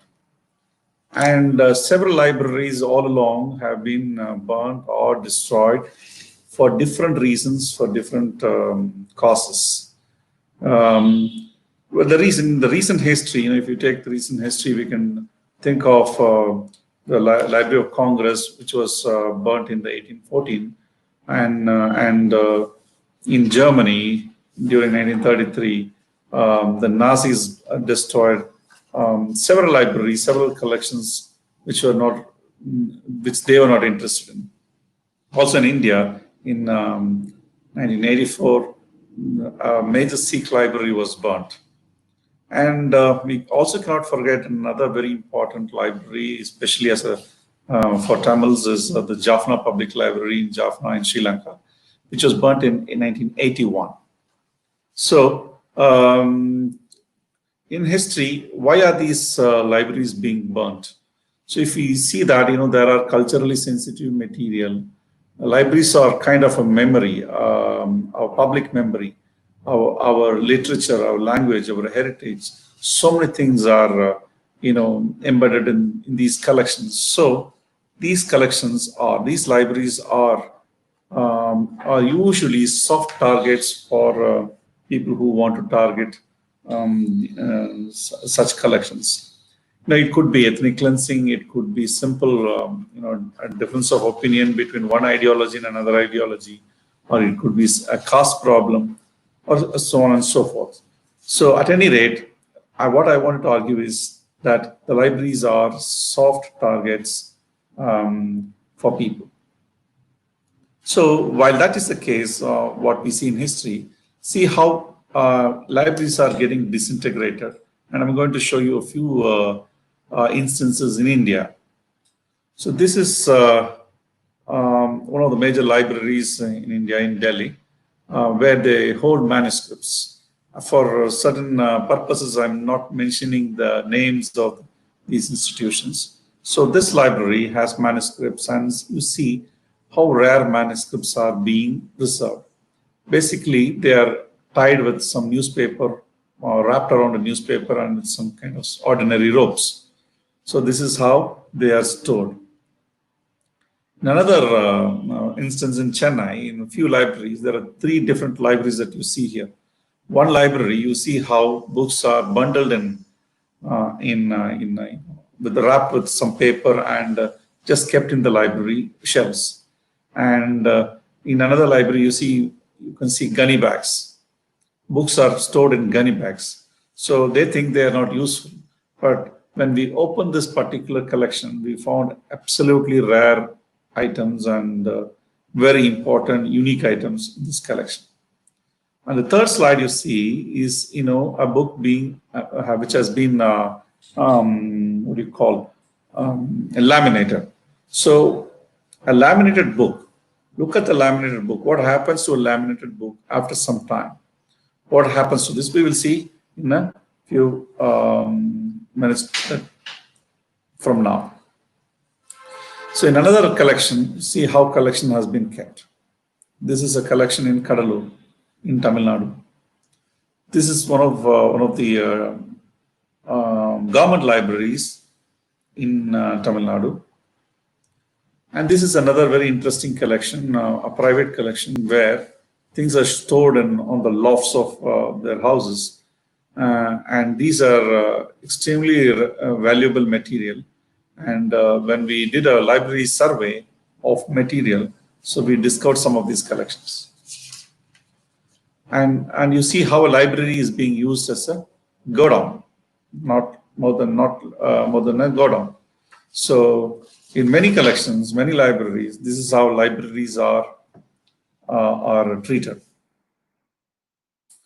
In another collection, look at a very important newspaper. And because it has been soiled in rain, water, and then further deterioration has happened. So this is the kind of situation that's going on almost in all of South Asia. I wouldn't say just in India, but almost in all of South Asia. But as we are dealing with Tamil material, Roja Muthiah SS Library is a storehouse of material that's been preserving, cataloging, collecting, curating, and disseminating information related to the social sciences, mostly that is in Tamil, and it was set up in the year 1994. And where are these important rare Tamil material available? If you take a look at that, you can find them in some of these locations where I have marked in the Madras University, the major universities. Do they really have these kind of collection? Then the answer is no, because none of these universities have this kind of a collection. Then look at the public libraries. You have the National Library, Connemara Library, the State Archives, which are major repositories. And by law, every published material is supposed to go to the national libraries, the repository libraries, that is four places in India: Delhi, Bombay, Chennai, and Calcutta. But are they actually being preserved is a question. Number one, are people actually sending the material to these libraries? If at all they send, are they actually really being preserved? If at all they are preserved, then is there a proof for that? Then what are the libraries that are catering to Tamil studies around the globe? If you take a survey of that, then you see several institutions in Europe, the US, in Australia, and Japan, and several other places. But then what I would like to do is to classify some of this library, the Roja Muthiah Library, as a special library. So you have several special libraries like the Uve Swaminathan Library, the Marine Medical Library, Jnanalaya Saraswati Mahal Library, which is in Pondicherry, which is in Tanjavur, where Dr. Perumal worked for several years and retired. He's one of the most respectable persons in India. And you have the French Institute and the Roja Muthiah Library, of course, which is in Chennai. It was established in the year 1994 with the help of the University of Chicago.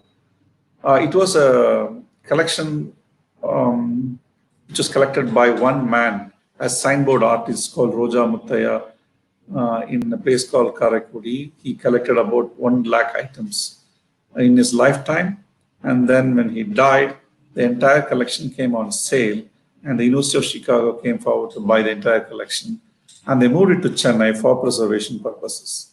And then, in association with the local trust, we entered into a memorandum of understanding and started preserving this material in the year 1994.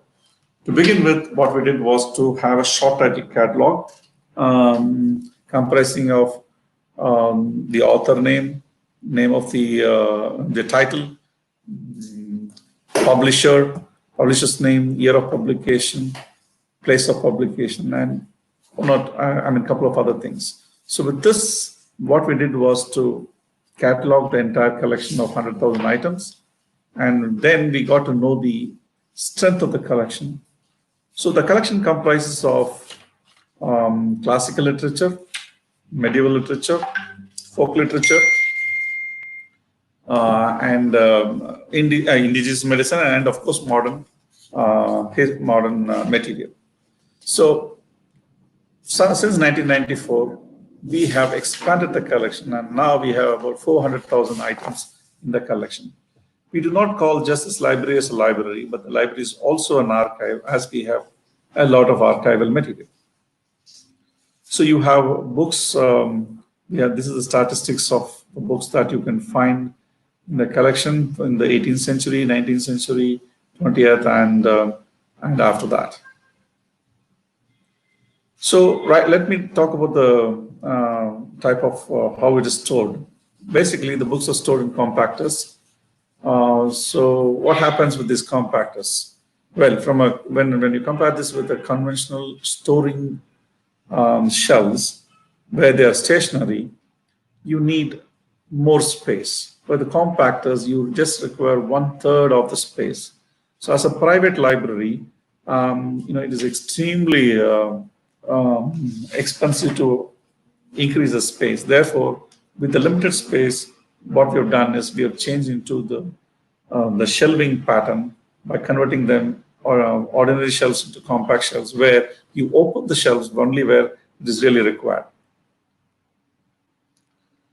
And then, of course, we started by microfilming until up to the year 2004, and then after that, we started scanning material. So we have a microfilm machine, we have a microfilm scanner, and also a book scanner. This is one of the state-of-the-art overhead scanners, which produces extremely high-quality images, very robust, and in a day you can do a lot more images than one would imagine. And this is the microfilm camera, and you have on the right you see the microfilm scanner. So the microfilms are also scanned simultaneously.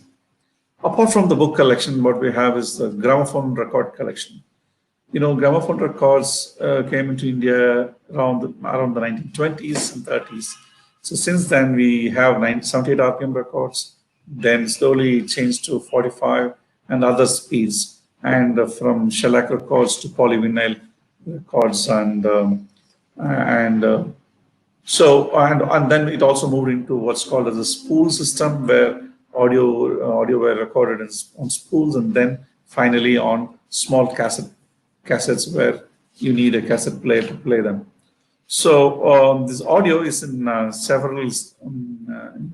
The evolution of audio technology has been happening simultaneously, and to preserve these records, we have some state-of-the-art equipment. This equipment that you see, which is called Irene, is one of the 4 equipments that's been made so far at the Berkeley laboratory in California. So this has been donated to the library for us to experiment with preservation of audio records, especially its content. And the good thing with this particular machine is, usually on the left-hand side, you see a laptop, you see a conventional player where there is a stylus. The stylus scratches the record, physical surface of the record.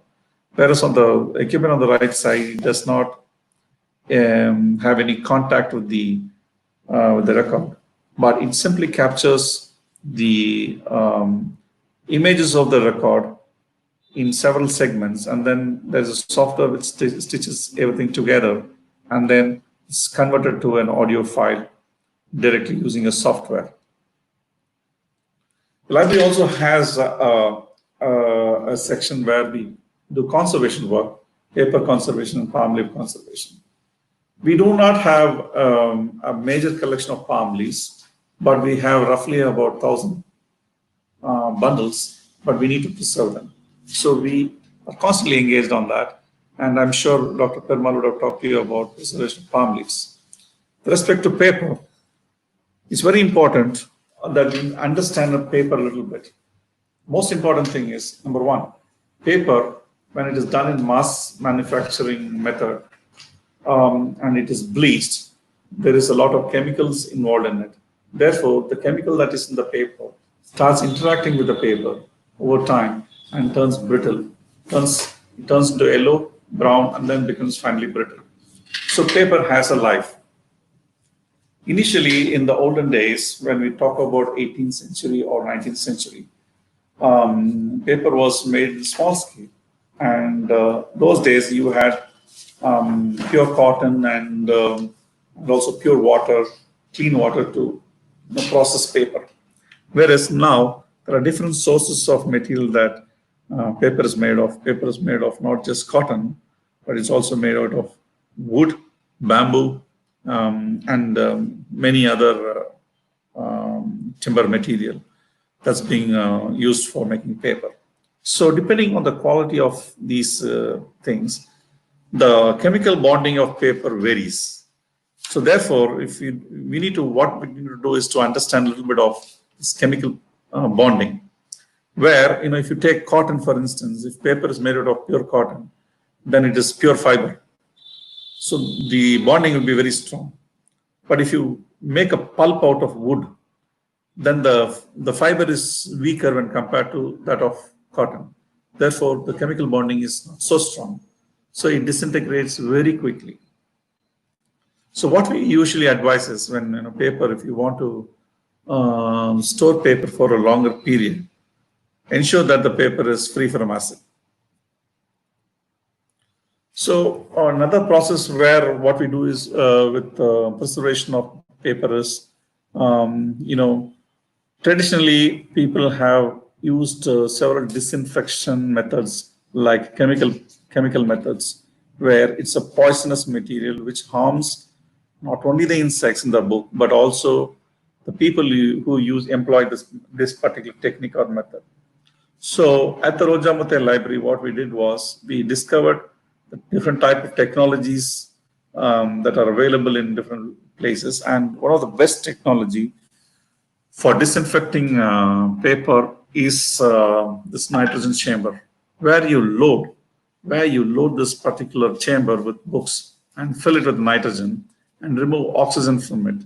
And it stays in this environment for nearly 21 days. And it ensures that the insects are killed. Not only that, the insects that probably have laid eggs, even the eggs are, destroyed completely. So, but this does not mean that once you have done there will be no more infection in the future. What you need to do is after disinfection, you have to store them in a cleaner, proper environment. And after 6 months or 1 year, you need to do this process again and again in a repeated manner. So apart from, while we are talking about preservation, the other way to preserve content, for preserving the content, you usually microfilm or you digitize. But in digitization, the space is really high, extremely high. For instance, if you want to digitize one sheet of paper, it's somewhere between 40 MB to 120 MB. If you were to do it 600 dpi TIFF image. But then what we have done was, when we got a project from the Tata Institute in Bombay for reprinting the volumes of Srinivasa Ramanujan, the mathematician, whose notebooks were restored by the Rojamute Library. The restoration process also resulted in what is called as preservation of the physical content in a space which is very low, and at the same time you have a very, very high quality image.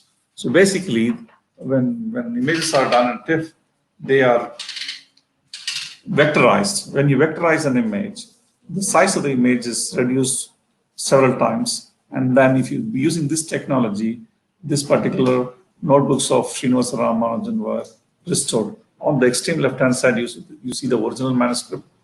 In the middle, you see the book that was printed in 1957.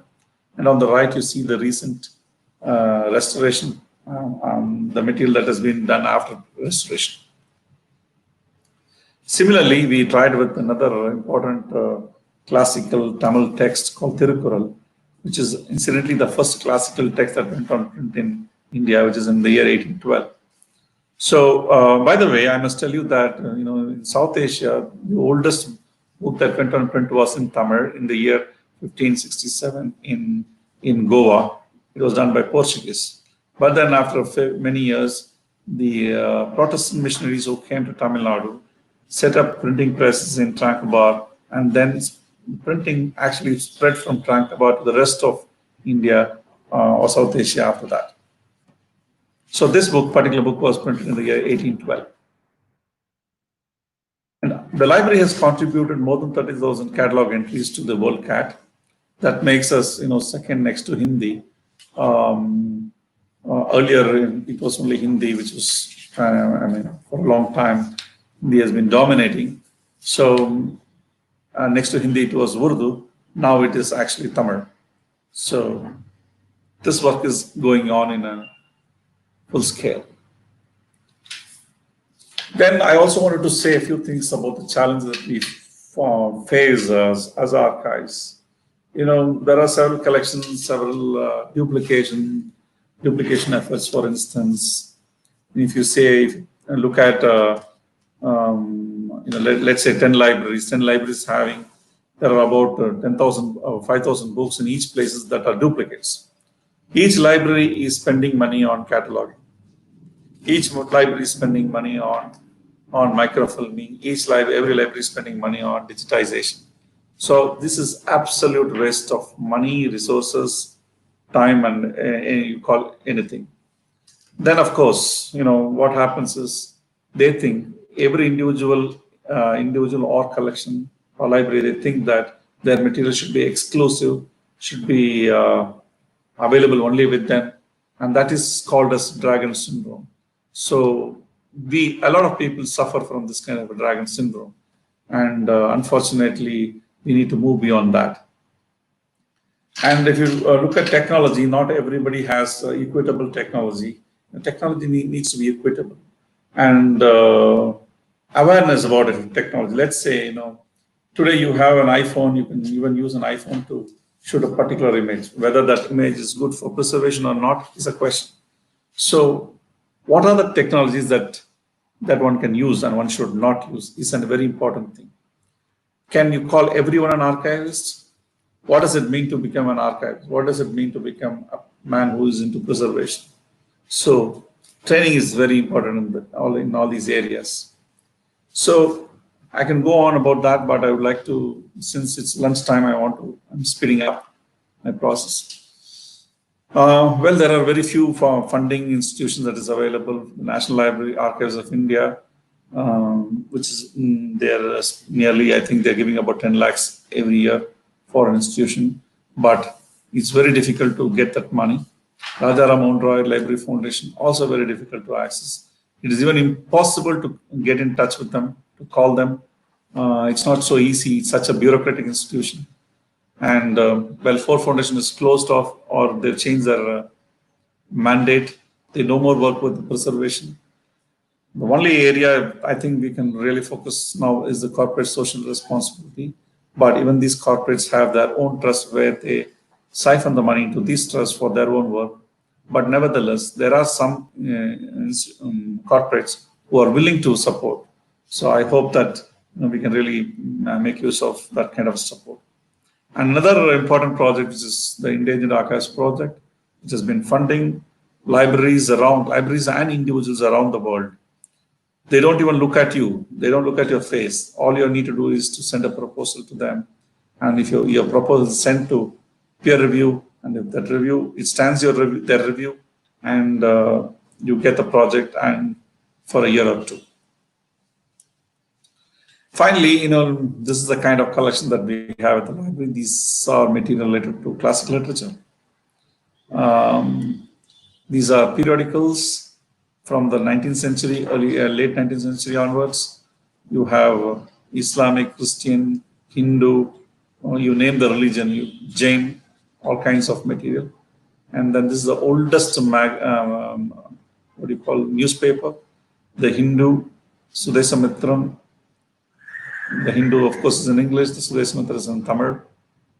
Then other periodicals related to education, self-respect movement, bhakti movement, and on what's called a small magazine or little magazine movement. Several magazines in the 80s cropped, and it's still going on. So that's very important. The mainstream magazines on related to cinema. In fact, the library has one of the biggest resources for Tamil cinema. A Dravidian movement, gender studies, advertisements, Dalit literature,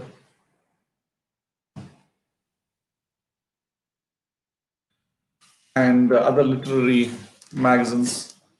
Finally, I'll leave you with this particular quote of Roja Muthiah, where he says, "A book lost is a loss to the nation." So I think with this, I come to the end of my presentation. If you have any questions, I'm very happy to answer them.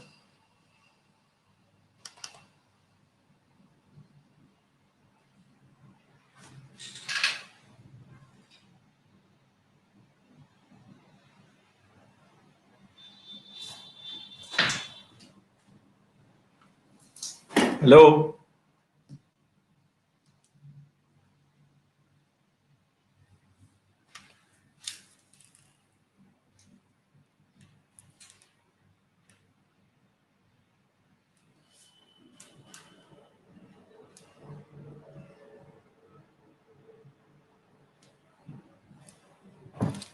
Yeah.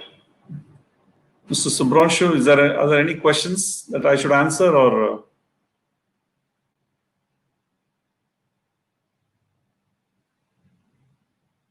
I'd like to thank Dr. Perumal for introducing me to this group. And I'm glad that, I'm sorry I couldn't see Ramesh's presentation. I'm glad he was there as well.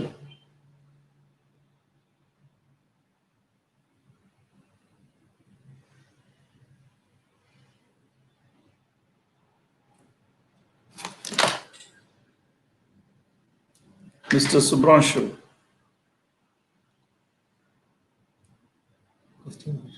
Negative.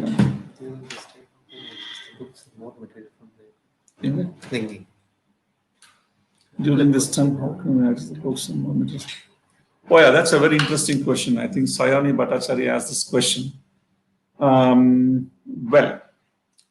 What we right now do is, a lot of people do ask material over phone, or they send an email.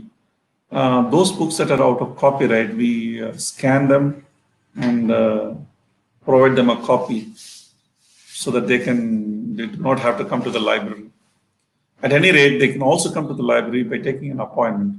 We encourage up to 4 people in a day, so that we also have to respect the entire problem that's been happening right now with the lockdown and COVID-19 problems. So we cannot allow everyone to come at the same time.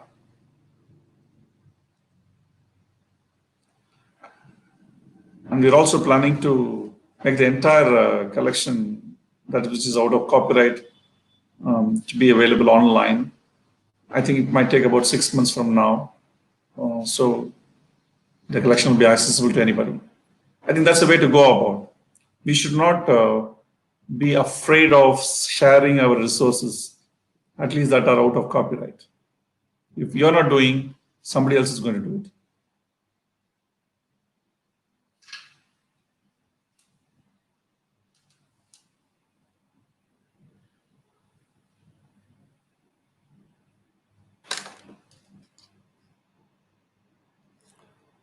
Ravi Kumar is asking if we have collection of magazines in all languages. No, we only focus on English and Tamil, because this library focuses on Tamil studies.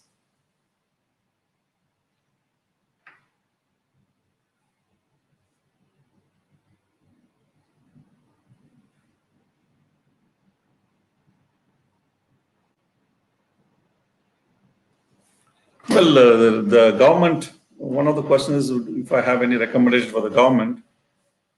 Well, we work with closely with the government. In fact, none of these state libraries have a union catalog. So it's important that, for every state, for every language, there is a union catalog. And I think that's where we start with, because there's a lot of duplication that's going on. Let's say if you have only 5 lakh records, it's showing as if you have some 35 lakh records. So there are not so many books that has been published. So how did you get this number? It's a very important question. So we advise the government with these issues.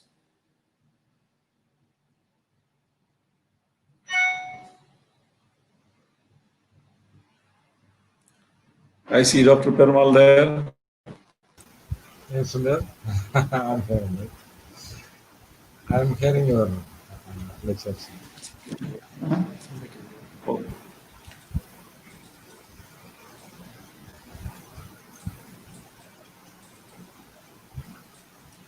How can we prepare our libraries for disasters? Well, I think that is a very important and very large question.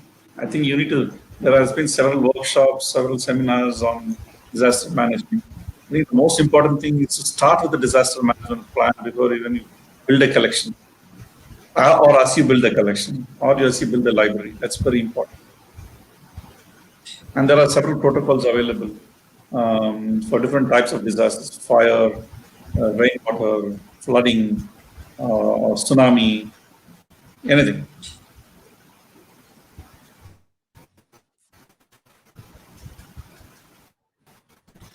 There's one question by Anmol. There are many scholars who knew different scripts and even many courses. Why manuscripts are not being read? Where is the problem? Well, I don't think I'll be able to answer that question. We are librarians and we are archivists. Our job is to preserve. It's not to find out whether people are coming or not. I think it's up to the society to make a decision. It's up to the universities and academia to come and make use of the collection. As archivists, I think we will continue to do our work.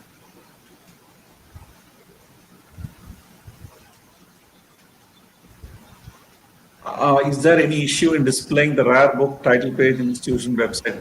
I don't think there is any problem at all. I think, in fact, you should make it available. Not just the title page, if possible, the entire book at a low resolution, if you don't want to share high resolution. There is a question of how the post-COVID-19, how can handle the library circulation counter? Yeah, I think it's a very important thing. During this COVID, I think there are several learnings that we have had. It becomes very imperative that physical distancing has become a reality. And in such a situation, I think going digital is the only way. So what we need to do is we need to have consortiums, or every library should have a digital library where you allow, for instance, a physical library would lend a book for 14 days or 15 days. So similarly, you should have softwares that will allow people to look at a book on the screen, not by downloading them, so that copyright is still respected. It's important that we respect copyright. But at the same time, those that are out of copyright, we should not shy away from making this available for public.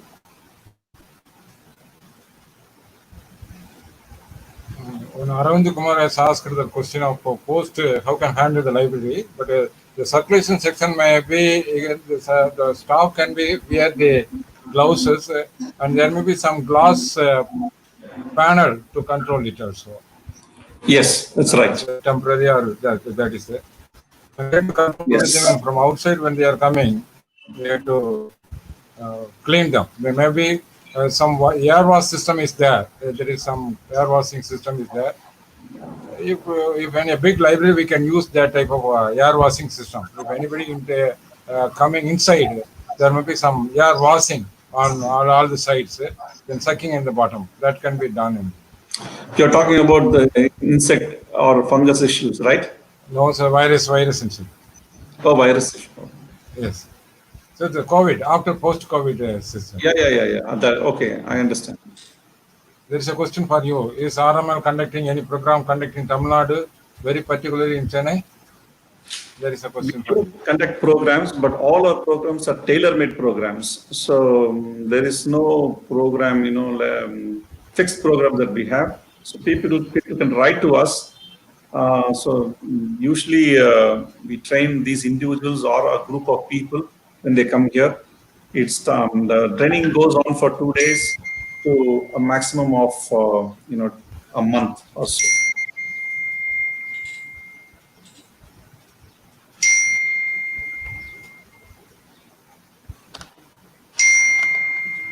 Thank you very much. I think this is, I really enjoyed this. Thank you very much.